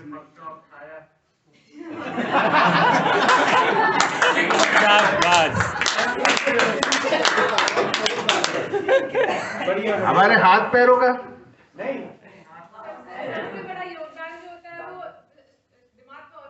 अरे भाई, प्रकृति की चीजों के योगदान की बात नहीं करी, लोगों की बात करनी है। भूल जाते हो पहली बात। किसने किसने सहयोग किया उस व्यवस्था को लगाने में, उसका बारे में हम ये देखिए, ध्यान दीजिए, हम ये चर्चा कृतज्ञता को समझने के लिए कर रहे हैं। कृतज्ञता की परिभाषा दी थी, जो हमें दूसरों से सहयोग मिलता उसकी स्वीकृति। तो दूसरे लोगों के सहयोग को पहचानने के लिए एक्सरसाइज कर रहे हैं। अब हाथ पैर ब्रेन की बात नहीं आएगी, पेड़ पौधों की, गाय भैंस की, इनकी बात नहीं आएगी इसके अंदर, केवल लोगों की बात आएगी। बताइए, सोचो, बुद्धि लगाओ। कोई हेल्प करना चाहेगा और इसको? हैं? जाइए भैया, करके आइए, बताइए। चुपके से ये भी एक सहयोग है, इनके प्रति भी कृतज्ञ हो सकते हो आप। उसके सोचने की प्रक्रिया शुरू हो जाए। हाँ, जब तक आदमी सोचता नहीं है, आदमी ही नहीं है अभी, उसकी एक्सरसाइज है ये। अरे कुछ भी कहिए। बड़ा लंबा नाम बता रहे हो आप। ठीक है, थोड़ा टाइम लग रहा है और प्रश्न नहीं समझ में आया। हाँ ठीक बात, ठीक बात। हाँ बताओ बेटा। जिस बर्तन में खाना बना, उस बर्तन को जिन्होंने धोया, और मतलब धोने में जो जिसका सहयोग हुआ। ठीक बात है, क्योंकि सुबह नाश्ते से पहले रात को भी खाना बना होगा, वो धुला नहीं होता तो उसमें बनता कैसे? ये सहयोग तो मिला। क्या बढ़िया है, बहुत बढ़िया। हाँ जी, जाओ इधर, तो इधर, उधर उधर। प्रशांत, बनने के बाद जैसे परसने के लिए परोसा करना। हाँ ठीक बात है, इनका भी सहयोग रहा उसमें। इस सारी प्रतिक्रिया में जो औजार यूज हुए उसमें से कुल्हाड़ी भी यूज हुई होगी। भैया आप सुनते नहीं है क्लास में। इंसान हमने बोला ना, चीजों की बात नहीं कर रहे, लोगों की बात कर रहे हैं। जैसे वो कुल्हाड़ी बनाई, कुल्हाड़ी बनाई, बिल्कुल ठीक है। औजार बनाने वाले जो है, लोहार हो गए या जो भी हो गए, बहुत बढ़िया। आगे आगे, एक लाइन आगे, इधर। हाँ, मजदूरों का सहयोग। मजदूरों का सहयोग कैसे? पैदा किया चना। हाँ ठीक बात, खेत में भी होता है, सब जगह मजदूरी तो लोग बहुत जगह करते हैं। बिल्कुल सही बात है जी। हाँ भैया, भैया माइक अपने आप चले जाएगा, बैठो ना आप, रिले कर देंगे माइक को। सहयोग कर रहे हैं जी जी। अपना नाम बुलवाना था जी। जो खाना बनाने में बर्तन यूज किए गए, वो बनाने वाले बर्तन। बिल्कुल, बर्तन बनाने वालों का सहयोग इसमें समाया है। ठीक है, आगे भैया।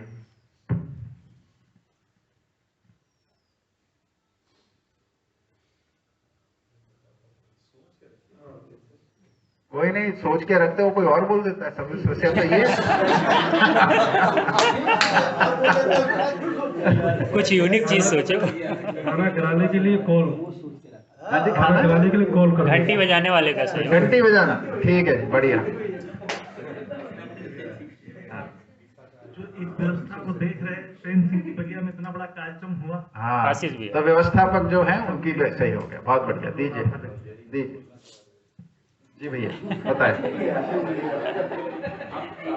उन विदेशियों का जो चाय और चना का आविष्कार करा भारत में, मतलब लाया। हाँ, तो जिन्होंने चाय को पीने योग्य चीज के रूप में पहचाना या चने को खाने योग्य पहचाना, ऐसे पूर्वज जो रहे हमारे, उनका योगदान है। बढ़िया। हाँ जी भैया। उस सड़क बनाने वालों का, जिस सड़क के माध्यम से सामान हमारे तक बिल्कुल, बिना सड़क के सामान इतनी चाय तो चीन में पैदा हुई थी, कैसे पहुंच गई भारत देश में? जी रसोई में जिस सामान की कमी हो उसकी उपयोगिता दो। हाँ जी, फिर से बोलिए। रसोई में हाँ जो भी सामग्री घट रही हो हाँ उसकी मदद कर देना। हाँ, सामान के ऊपर राशन पानी पूरा है कि नहीं, इस व्यवस्था को जो देखते हैं वो बढ़िया। मेरा तो बोल नहीं है भैया जी। कोई नहीं, दूसरा खोजिए। यही है।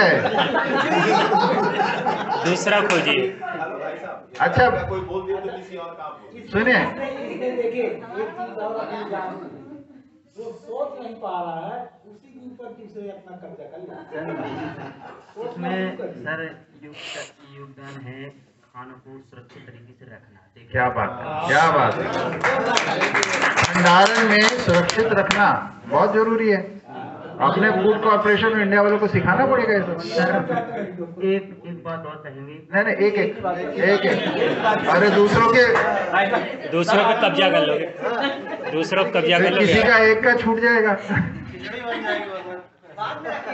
बेटा सोच के रखना, आऊंगा मैं, छोड़ूंगा नहीं। सोच लिया भैया, पीछे तो पहले उसने सोच लिया, उसका पहले कोई और उत्तर दे दे इससे पहले। वो तो हो गया, फिर से सोचो, वो तो हो चुका, फिर सोचो। हो गया, मसाले भी हो गए। ये तो प्रॉम्प्टिंग नहीं चलेगी भाई। सोचो, बहुत बढ़िया। देखो क्या सोचने वाले को कोई समस्या नहीं है, 50 निकाल देगा। हाँ जी, हाँ भैया। दादाजी भोजन में स्वाद देने वाले का। किसमें स्वाद कैसे दिया? मतलब बनाया जिसने, हो सकता है नमक ज्यादा कर देता, नमक कम कर देता। तो पकाने वाले का तो सहयोग गिन लिया ना हमने। वो हो गया। फंस गए। देखिए ध्यान दीजिए, बहुत है। मैं बोल रहा हूँ 10 बार घूमेगा माइक आपके पास, 10 बार ही बार आपके नया मिल जाएगा आपको उदाहरण। इतने हैं। आपके व्यापार का भी हो सकता है।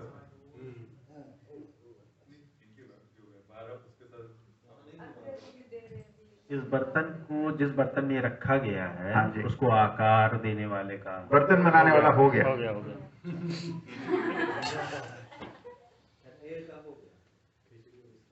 खिचड़ी का आविष्कार। हाँ जी, प्रॉम्प्टिंग नहीं कर सकते। प्रॉम्प्टिंग नहीं करनी है। नहीं तो बर्तनों में एक और चीज है, वो आप अपनी बारे में बताइएगा। तब तक मैं सोच लेता हूँ। नहीं आप सोचिए, अभी सोचिए, आवश्यकता अभी है, उसी से उपलब्धि होगी। प्रयास कीजिए, कोई बड़ी बात थोड़ी ना। देखिए खाना बनाने के लिए केवल खाने से संबंधित चीजें नहीं है, जैसे भैया बोले, शेखर भैया, सड़क की जरूरत पड़ती है, और भी तो बहुत सारी चीजों की जरूरत पड़ती है। ऐसे सोचिए, इस रसोई घर को निर्माण करने वाले। देखिए अब आ गया भैया हाँ भैया, सिलेंडर लाने वाले का धन्यवाद। बिल्कुल, लीजिए भैया, इधर आगे। माइक मेरे पास दोबारा आएगा ना? दोबारा भी घूमेगा। चलिए एक बता देता हूँ। हाँ, जो आज सुबह खाना बना, हाँ, उन बर्तनों में रात को भी बना होगा। हाँ, तो वो साफ जिसने हो गया, पीछे हो गया। हमने रात को साफ किया, हो गया। फिर छोटे भैया छोटे भैया का क्या? छोटे भैया क्या? छोटे भैया लकड़ी का इंतजाम करते हैं। हाँ, खिचड़ी बनाने के लिए लकड़ी तो लगेगी। तो अच्छा, ईंधन वाला। चलिए ठीक है, हो गया, ईंधन का हो गया। अगला पीछे दे दीजिए। हाँ भैया बोलो। इसमें जिसने भी ये विधि निर्मित की है, जो शरीर को पोषण देने के लिए, जैसे ये नाश्ता है, हाँ, विकसित की है जो। ठीक है, मेन्यू बनाने वाले का। हाँ, मेन्यू बना। ठीक, बढ़िया, बहुत बढ़िया। इधर तो आगे अब आगे दीजिए। हाँ, परचून की दुकान से मसाला है। बिल्कुल, उस दुकानदार को क्यों भूलते हो भाई, उसने रखा हुआ संभाल के देने के लिए, उसका सहयोग भी है। उसका जो जैसे कि धान होता है तो उसको कूट के चावल निकाला जाता है। हाँ, उसका योगदान। राइस मिल वालों का, कूटने वालों का। बहुत बढ़िया, बहुत बढ़िया। बताओ बेटा। आपका हो गया? अब तो आ जाएगा। गैस चूल्हा बनाने वालों का, ठीक है, बढ़िया, लीजिए। हो गया इनका, हो गया, आपकी बारी है, हो गया इनका। दादाजी का और साथ में जितने लोग यहाँ उपस्थित है उन सभी का। और क्या सहयोग है? यहाँ सहयोग बताना पड़ेगा। क्या सहयोग किया? अरे बताएंगे बताएंगे, अवसर देने दो, अवसर। दादाजी ने ये सब किया जिससे हम लोग यहाँ आए हैं। वो तो व्यवस्था वाला हो गया, उनका बोल चुके हैं। तो यहाँ मेरे पति जी मुझे देख के आए तो देखो हम सभी लोगों का, जैसे बर्तन में एक लोग खाएगा दूसरे नहीं होगा तो वो धुल के रखेगा, उससे दोबारा खाया जाएगा। इन सभी लोगों, जितने भी लोग यहाँ आए ठीक हुए बात हैं, है। तो जो लोग हैं अपने खाने के बर्तन सब धुल रहे हैं ताकि बार बार उपयोग होते रहते। ठीक उसका भी है, बड़ा सहयोग है। बिल्कुल ठीक, बढ़िया। अब ठीक बताए। आपके साथ एक कंडीशन लगाएंगे, है ना, पति देव को छोड़ के बाकी लोग वो तो है ही है, वो तो है। ठीक बात है, ठीक बात है, ठीक है, ठीक है। वो आपने ठीक नियम बताया था, मैं तो एक कंडीशन और जोड़ रहा हूँ बस। जो भी चीजें हमने खाई वो उगती हैं और उसके लिए बीजों को जिसने पहचाना हमारे क्या बात पूर्वजों ने, तो है ना? उनके प्रति कृतज्ञता। बहुत बढ़िया। जो भी किसान यंत्रों का यूज करते हैं तो उन यंत्रों को बनाने वालों का योगदान। बहुत बढ़िया। इधर इधर भैया को पीछे, नहीं इधर दीदी बच्ची है अभी। इधर भैया के पास सबसे आखिर में आ रहा है, पहले ले रहे थे। अभी ये पूरी लाइन बची हुई है। ठीक है, मैं सब ईश्वर को धन्यवाद देना चाहूंगा। नहीं, अभी हमने बोला ना कि केवल मानवों के धन्यवाद। गलत रास्ते। तो मैं, क्योंकि ईश्वर का सहयोग बता नहीं पाओगे अभी आप। ठीक है, मैं जीतू भैया का ही धन्यवाद दूंगा। वो इसलिए कि उनके द्वारा ही मुझे इस कार्यक्रम का निमंत्रण मिला था, जिससे कि आज के दिन का मैं वो उपभोग कर पाया ना। ठीक है, बढ़िया। हाँ जी, दीजिए भैया। हाँ, लगा दो। अपना वाला तो उधर बताया है वो बेटा जी को।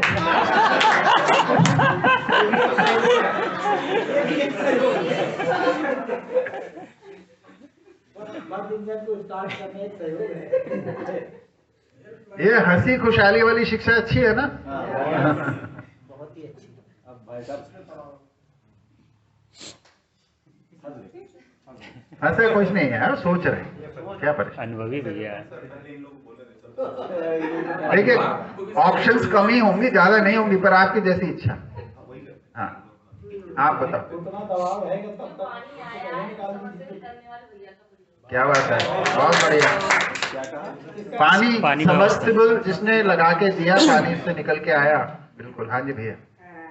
खाना जो उसमें अनाज था बढ़िया करके मिले, उसमें जो चमचा या कचली का भी योगदान था। पर नहीं, बर्तन हो गया। नहीं, वो तो खाना बनाने वाला ही घुमाएगा ना, और कौन अलग से थोड़ी ना आवाज भाई खाना बना रहे, चलो आप चम्मच घुमाने वाले आ जाओ। आप खुद सोचो, जब खाना बनता है घर में देखा होगा, उसमें कड़छी चलाने के लिए किसी को स्पेशल थोड़ा ना बुलाया जाता है। नहीं, अभी पूरा ये पूरे अभी हजारों जगहें बची हैं। ऑप्शन बचे, हजारों के लाखों बच्चे। नाश्ता है सब। उन भाई साहब का भी मतलब धन्यवाद, जिन्होंने उसमें जो भी लाइटर से या गैस लाइट से जो आप, वो तो माचिस वाले से हो गया ना पूरा। आग का आविष्कार हो गया। आविष्कार भी हो गया और रसोई में आग जला भी ली गई है। सिलेंडर भी आ गया। उनका भी मतलब बिजनेस योगदान रहा, जिन्होंने रसोई से खाना बना करके मतलब जगह लाके परोसने वाला हो गया, वो पीछे बैठे।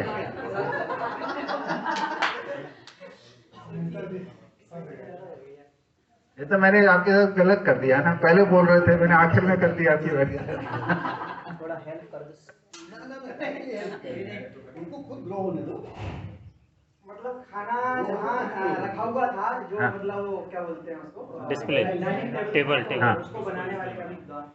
हाँ, फर्नीचर बनाने वाले का योगदान बढ़िया। देखिए, उसके बिना नहीं होता। बढ़िया। इधर दीदी को बगल में। हाँ।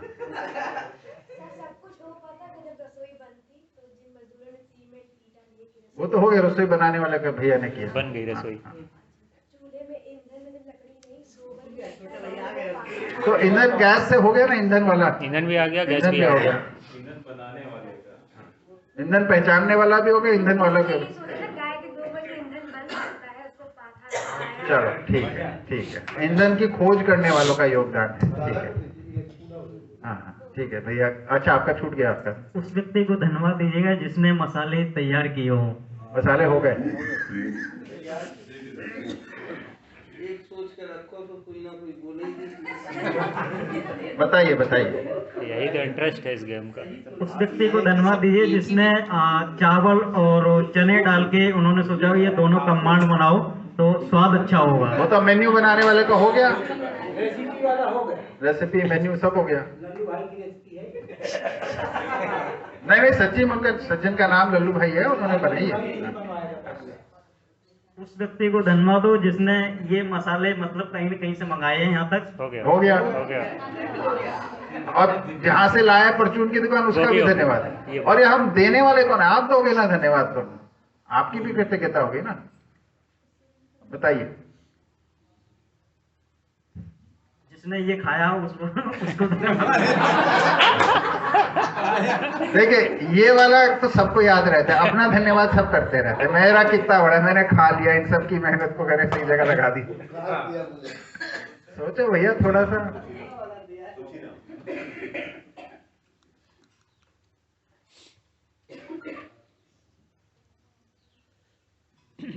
गुरु वाले में धन्यवाद नहीं देगा।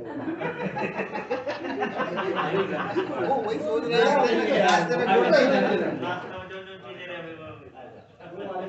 हाँ जी बताइए सोचिए। हाँ आपकी बात कर। हाँ इसका राज हमारा धन्यवाद है ये भाई साहब का। हम रूम में थे, वो आकर के मुझे नाश्ता के लिए बुलाए। अच्छा ठीक। हाँ जी भैया कहाँ जा रहा माइक? आपके पास ही रहेगा अभी। पीछे हो गया सब, इधर दे दीजिए तब तक आप बोलो। अभी 3 लोग का बच्चा। आप बोल दो दीदी। बहुत बढ़िया। हाँ बहुत बढ़िया। देखिए जो लोग करते हैं रसोई का, उन्हें मालूम है ना कितना योगदान रखता है। हाँ बिल्कुल। हाँ जी भैया आपकी बच्चा है अभी इधर बचे। अच्छा ऐसा होता है, ऐसा मानते हैं नाश्ता बन के आगे कौन सा बड़ा काम है? कितना काम लगता है पता चल रहा है।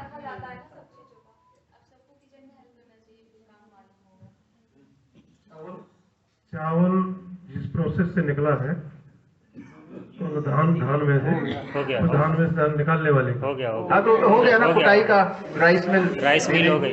एक भैया रह गए। कुटाई भी हो गया, राइस मिल भी हो गया। ट्रांसपोर्टेशन करने वाले का ट्रांसपोर्टेशन शेखर भैया हो गया था। शेखर वो जिसने ट्रांसपोर्टेशन का जो माध्यम है, जिस वाहन से आया है उस वाहन बनाने वाले। ठीक। रतन टाटा का धन्यवाद। चलिए इधर आगे दे दीजिए भैया को। मुझे सम्मान से नाश्ता करने के लिए आग्रह करने वाले हो गया ना, अभी भैया ने अभी तो किया।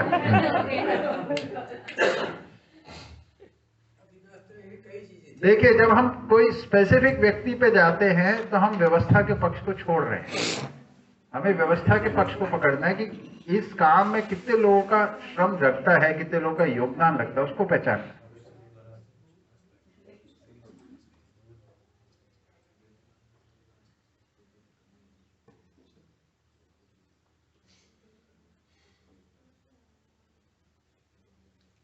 नाश्ता में ही एक चीज अभी मिस हो रही है, किसी का ध्यान नहीं गया। हमने ये नहीं कहा, बता नहीं रहे, हम बोले मिस हो रही है। अब सोचिए भैया, सोचिए जल्दी से। फिर चाय पी लेगी उसके योगदान पूछेंगे।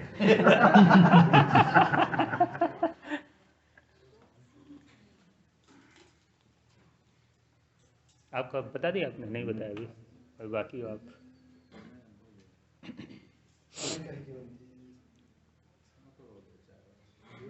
अच्छा बताइए, ये जो इलाका है जिसमें हम बैठ के शिविर कर रहे हैं, यहाँ के लोग अपने सही व्यवस्थित रूप से अपने काम धंधे सब में करें। यहीं पे दंगा फसाद हो रहा होता तो हम कर पाते हैं नाश्ता वाश्ता बैठ के? इन लोगों का सबका सहयोग है कि नहीं है? अब जो नाश्ता किए हैं या भोजन कर रहे हैं सारी चीजों के लिए एक आयोजन तैयार किया गया और सबको बुलाया गया है। वो तो व्यवस्थापक का हो गया, भैया को 2 बार हो गया। और व्यवस्था एक अलग चीज है। नहीं, आमंत्रण भी हो गया, आमंत्रण भी हो गया।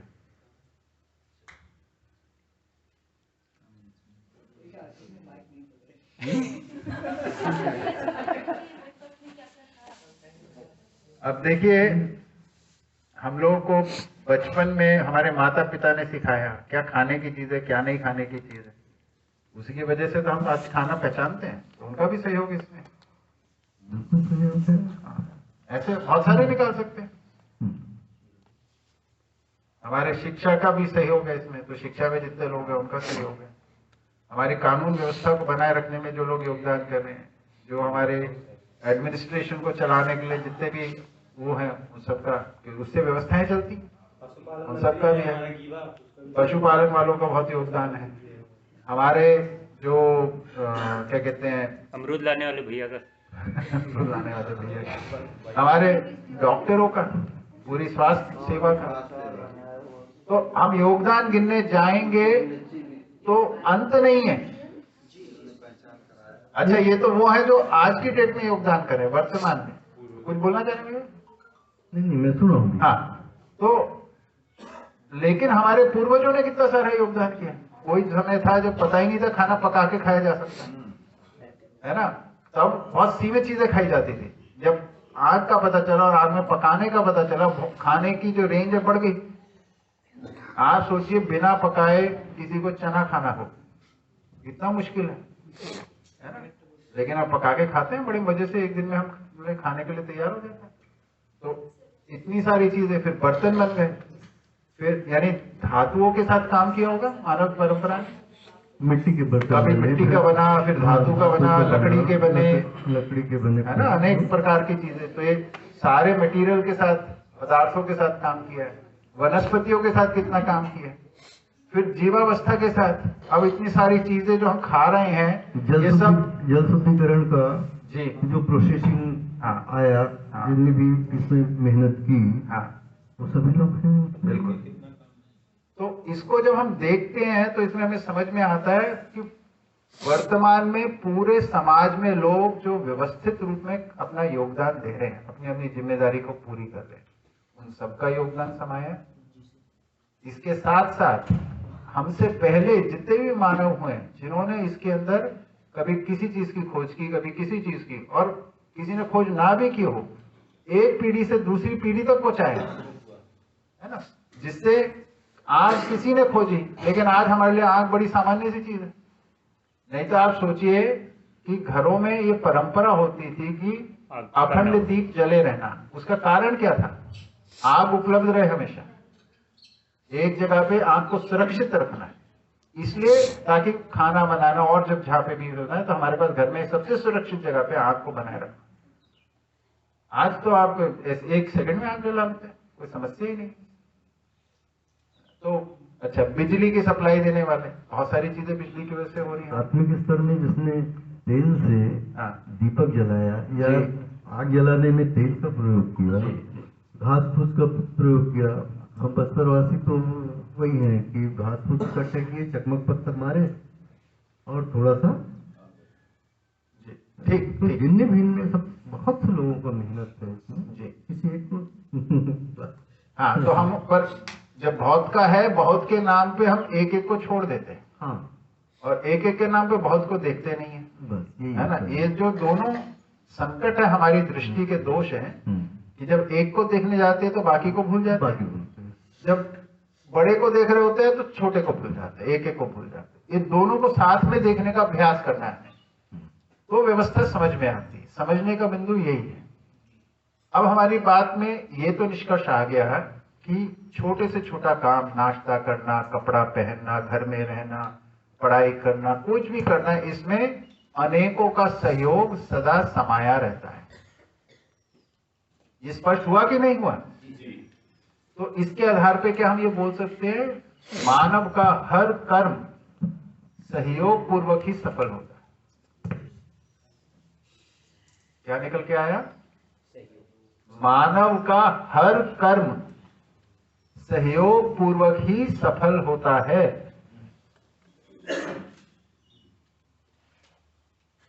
इसका मतलब क्या निकला? आपने जिंदगी में आज तक जो भी कुछ किया है वो सहयोग पूर्वक ही किया। अभी हम अपने को 30 मानता मानते। उदाहरण के लिए जैसे हम खेती करते हैं तो बैलों का सहयोग ले। अरे फिर बैल पे पहुंच गए। भाई लोगों का, मित्रों का, समाज का, परिवार का, इनका सहयोग है। प्रकृति का तो सहयोग है ही। हमारी जो आंख मूंदी हुई है सबसे ज्यादा अपने भाई बहनों का, जो हमारे मानव हैं, इनके सहयोग को नहीं देख पाते। उनकी प्रति जागरूक हो, उनको देख ही नहीं रहे। अब नाश्ते के अंदर जैसे दीदी बोले कि वो घर में सफाई की जरूरत पड़ती है, तब तक सफाई नहीं हो, चौका नहीं चलता है। इस सहयोग को देखते ही नहीं है। नाश्ता का मतलब नाश्ता कोई काम होता है, ऐसा मानते हैं पुरुष लोग अधिकतर। खाना बनाना कोई काम होता है? कितना काम है अभी सहयोग देख के पता चला कि क्या क्या काम है उसके अंदर। तो मनुष्यों के सहयोग को देखना शुरू करना पड़ेगा। तो जैसे ही हमें समझ में आता है भाई मेरे हर काम के अंदर अनेक लोगों का सहयोग समय है, तो मैं भी जो काम करता हूं, जब अपनी जिम्मेदारियों को पूरी करता हूं, कौन सी जिम्मेदारी? एक संतान होने की जिम्मेदारी, एक भाई बहन होने की जिम्मेदारी, एक माता पिता होने की जिम्मेदारी, एक नागरिक होने की जिम्मेदारी, एक सामाजिक इकाई होने की जिम्मेदारी, एक व्यवसायी होने की जिम्मेदारी, है ना। जब भी मैं जिम्मेदारी को पूरा कर रहा हूं तो मैं समाज को ही सहयोग प्रदान कर रहा हूं। तो हमारा दायित्व क्या है? हमारा दायित्व है अपने पक्ष की जिम्मेदारियों को पूरे करते रहना। इससे समाज चलता है। अभी प्रवृत्ति क्या बन रही है धीरे धीरे? काम चोरी।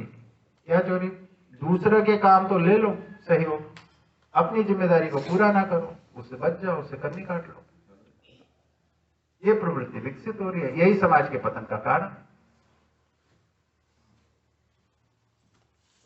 हमारा योगदान क्या है ये सोचने की बात है मूलतः। सहयोग तो मेरे को मिल रहा है खूब सारा, मैं किस किस का सहयोग दे पा रहा हूं, है ना। ले दे के सहयोग देने की बात आती है तो वही अपने गिने अपने बच्चे को दे देंगे या अपने परिवार के भाई बहन को किसी को दे देंगे, बस ये 2-4 तक सीमित रखने की कोशिश करते हैं। यही हमारी कंजूसी समाज के पतन का कारण है। मिलता सहयोग सबसे है, हम देना चाहते हैं सहयोग बहुत छोटी सी जगह, इसी में थोड़ा सा खुलने की जगह है। ये जो बगिया में हो रहा है वो इतना सही हो रहा है कि यहाँ पे जो आता है उसको सहयोग मिलेगा। ये जो परिवर्तन है यही मौलिक परिवर्तन, ठीक है। अब हमको पता चल गया कि मानव का हर कर्म सहयोग पूर्वक सफल होता है। तो हर काम में सहयोग समाया ही है और हर व्यक्ति किसी ना किसी रूप में सहयोग दे ही रहा है। तो मान लीजिए मैं आपसे मिलता हूं या आपसे मिलता हूं, तो आपने कोई ना कोई जिम्मेदारी तो लाइफ में पूरी की है, तो ये सहयोग आपने समाज को दिया है, वो समाज से मेरे को मिला। तो आपके प्रति मैं कृतज्ञ हो सकता हूँ, आपके प्रति कृतज्ञ हो सकता हूँ, आपके प्रति हो सकता हूँ। हर एक व्यक्ति इधर है जिसने सहयोग दिया, हर एक के प्रति कृतज्ञ हो सकता हूँ। ये समझने की बात है, इससे मैं कृतज्ञता में स्थिर हो सकता हूँ। इस बात को दोबारा मतलब जब हर कर्म में सहयोग समाया है, ये सहयोग दे कौन रहा है? हर व्यक्ति जो जिम्मेदारी को पूरा कर रहा है। अब जैसे मैं आपको देखता हूँ तो मैं देखता हूँ कि भाई आपने अपने परिवार में कुछ जिम्मेदारी की होगी, आपने अपने व्यवसाय के रूप में कुछ जिम्मेदारी पूरी की होगी, आपने नागरिक के रूप में कुछ जिम्मेदारी पूरी की होगी, है ना। ये सब जिम्मेदारी आप पूरी की होगी। ये जिम्मेदारी पूरी करने से आपने समाज को सहयोग दिया, समाज से सहयोग मेरे को मिला है। तो आपका सहयोग समाज के माध्यम से मेरे तक पहुंचा है, तो मैं आपके प्रति कृतज्ञ हो सकता हूँ।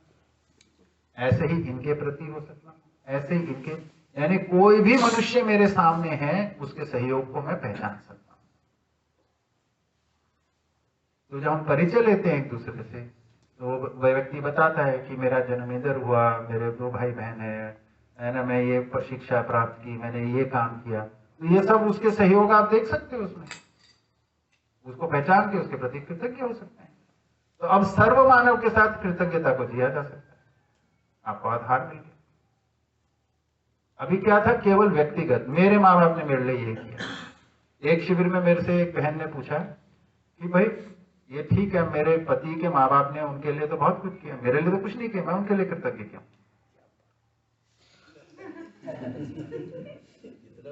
है ना? मन की बात हो गई, है ना? अब जब ये समझ में आता है कि हर व्यक्ति सहयोग दे रहा है, हम सबका सहयोग एक संयुक्त इकाई में जा रहा है जिसको हम नाम देते हैं समाज। हम चाहे सहयोग दें या हम कोई उत्पादन करें, कोई सेवा प्रदान करें, हम समाज को देते हैं और समाज से लेते हैं। तो हमारा डायरेक्ट आदान प्रदान कम है, हमारा व्यवस्था के साथ आदान प्रदान अधिक है। तो हम जैसे सेवा देते हैं, कोई नौकरी करें या कोई काम धंधा करें, तो हम समाज के अंदर योगदान दे रहे हैं, समाज से वो योगदान सब में वितरित होता है। ठीक है? ऐसे ही आप जो योगदान देते हो वो समाज में जाता है, उससे वितरित होकर उसका एक अंश मेरे को भी मिलता है। तो हम सबके योगदान एक जगह इकट्ठे होते हैं, फिर वितरण होता है, एक जगह इकट्ठे होते हैं, फिर वितरण होता है। ये व्यवस्था है। तो व्यवस्था होती है सबके योगदानों को एक जगह लाना और उसको फिर ठीक से वितरण करना, इसका नाम व्यवस्था होता है। इस रूप में सब योगदान दे रहे हैं और सबसे योगदान मिलता है, उसको पहचान लीजिए। कोई भी निकम्मा नहीं है, बस अब इतना ही हो गया, कोई योगदान अधिक करता है, कोई कम करता है, सब अपनी योग्यता अनुसार योगदान करता है। लेकिन तो जितना योगदान करता है उतने के लिए कृतज्ञ हुआ जा सकता है। अब छोटा बच्चा भी योगदान दे रहा है, उसके प्रति भी कृतज्ञ हुआ जा सकता है। एक जवान भी योगदान दे रहा है, एक प्रौढ़ भी दे रहा है, एक वृद्ध भी दे रहा है, सभी योगदान दे रहे हैं। छोटा बच्चा कैसे योगदान देता है?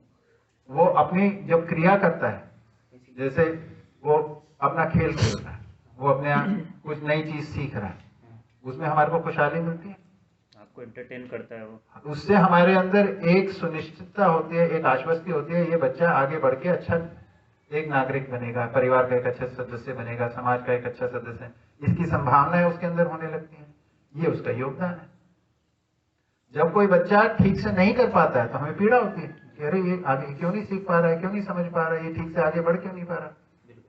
तो वो जो अपनी जिम्मेदारी है, उसकी भूमिका क्या है? उसकी भूमिका है चीजों को सीखना, समझना, नई नई चीजों को पकड़ना। जब वो करता है वो उसका योगदान है। ठीक है? तो हाँ, माइक। जैसे अभी हम लोग राष्ट्रीय वाले एक्सप्रेस के लिए कर रहे थे कि किसका योगदान है, किसका योगदान नहीं है। तो अभी जैसे किसान की बात हो रही थी कि उसके परिवार का भी योगदान है, व्यवस्था परंपरा अखंडता। हाँ। तो क्या उसके परिवार में जो उसको सहयोग मिला, उसका भी हम नाम ले सकते हैं कि बिल्कुल ले सकते हैं। सभी सब में तो सभी समाये ना। हाँ, ऐसा थोड़ी ना परिवार को छोड़ के योगदान, ऐसा थोड़ी ना बोल रहे, सबके योगदान की बात हो। तो हमारे रास्ते में उस किसान के परिवार का भी, उस त्योहार के परिवार का भी योगदान। भाई सामान्य सी बात है, जो नजदीक होगा उसका योगदान ज्यादा होगा, जो दूर होगा उसका योगदान थोड़ा कम होगा, और इनडायरेक्ट योगदान होगा। इतनी सी बात है, तो कॉमन सेंस की बात है। भाई हम इधर रहते हैं, इस बगिया में रहते हैं, तो हमारे को चाची का, बड़ा भैया का, छोटे भैया का और प्रेम भैया का, इन सब का योगदान ज्यादा मिलेगा। जब आप नोएडा में रहते हो तो घर परिवार के उन लोगों का योगदान ज्यादा मिलेगा। ठीक है? तो जो हमारे साथ संबंध में जी रहा है उस वक्त, उसका योगदान अधिक होगा, बाकी का इनडायरेक्टली मिलेगा। पर इनडायरेक्टली मिलता है, इस बात को ध्यान में बनाए रखना। उनका भी नाम लेना वैलिड होता है, वो एक नाम लेने से ज्यादा हमारे ध्यान में बने रहना, वो रोल आइडेंटिफाई करना।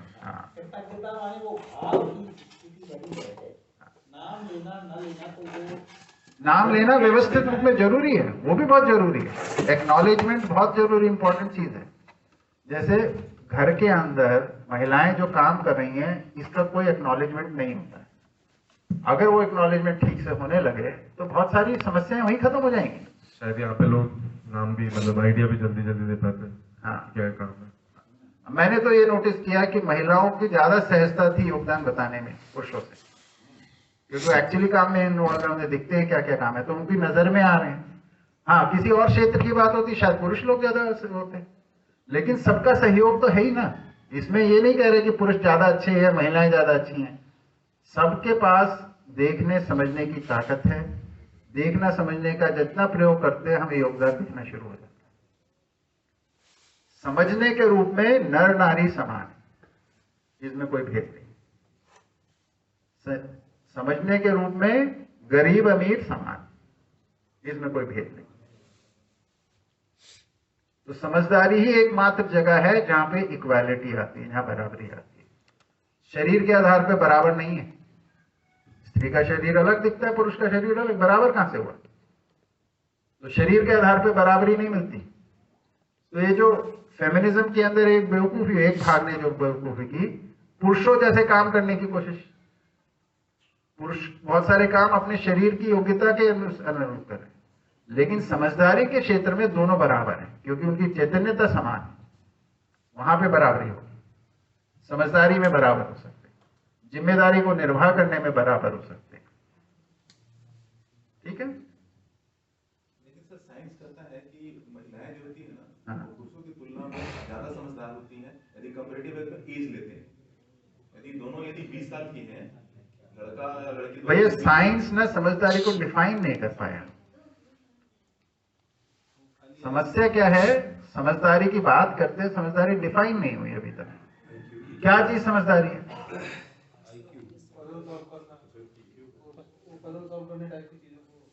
वो तो इंटेलिजेंस की बात हो गई, इंटेलिजेंस को समझदारी नहीं कहते वहां पे, है ना।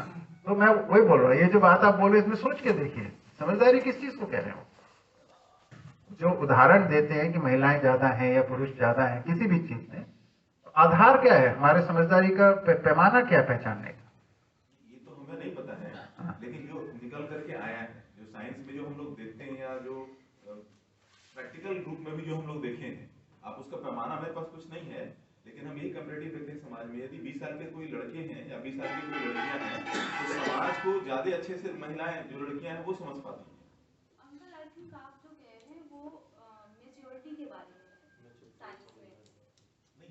साइंस के बारे में नहीं कर रहे हैं। मेरा एक निवेदन है कि ये कॉन्वर्सेशन मेरे साथ हो रहा है, आपको बोलना है तो मेरे साथ बात कीजिए, क्रॉस कनेक्शन नहीं चलेगा सभा में।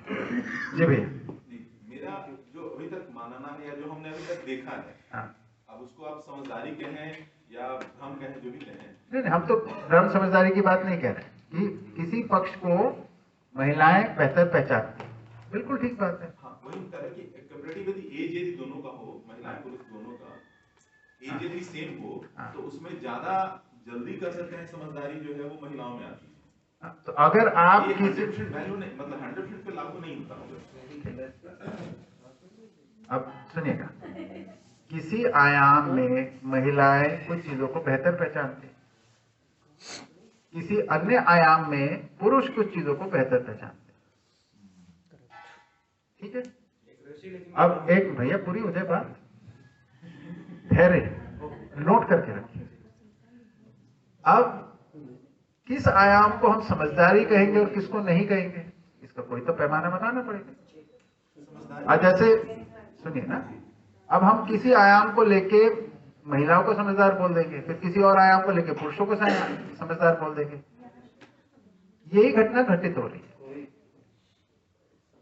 हमारे पास मानव के को समझने के लिए कोई आधार वस्तु अभी तक मिली नहीं। मानव का भी अध्ययन की हम बात करेंगे डिटेल में, फिर इस चर्चा को आगे बढ़ाएंगे, है ना। पर ठीक बात है, ये सामान्यतः ऐसी चर्चाएं होती हैं, लेकिन मेरा कहने का मतलब है मानव में नर नारी में जो समानता का बिंदु, इसकी आवश्यकता तो बहुत महसूस की गई, लेकिन इसके लिए कोई हमारे को आधार वस्तु मिल नहीं पाई।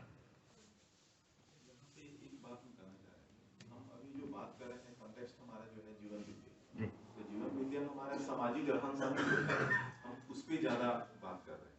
अभी पूरी सुन लीजिए फिर निष्कर्ष निकालिए। श्रेष्ठ का बात नहीं है, निष्कर्ष तभी निकालिए जब पूरी बात सुन लेंगे। जीवन विद्या आप जंपिंग टू कंक्लूजन कर रहे हैं। हम कंक्लूजन नहीं कर रहे, हम कंक्लूजन पर नहीं आए। हम ये कह रहे हैं क्या कि अभी जो हमारा जो चर्चा चल रही है वो सामाजिकता पे ही ज्यादा चल रही है। हाँ, अभी थोड़ी देर के लिए, अभी प्रकृति पे भी आएगी। अभी हम प्रकृति से ही रिलेटेड है, अभी तक जो प्रकृति और अभी समाजता में है सिर्फ उसी पे हम बात कर रहे हैं। भैया इसका कंटेंट अभी पूरा आ जाए फिर इस बात को बोलिए, ये थोड़े जल्दी बोल रहे हैं। इसी कंटेक्स्ट में मैंने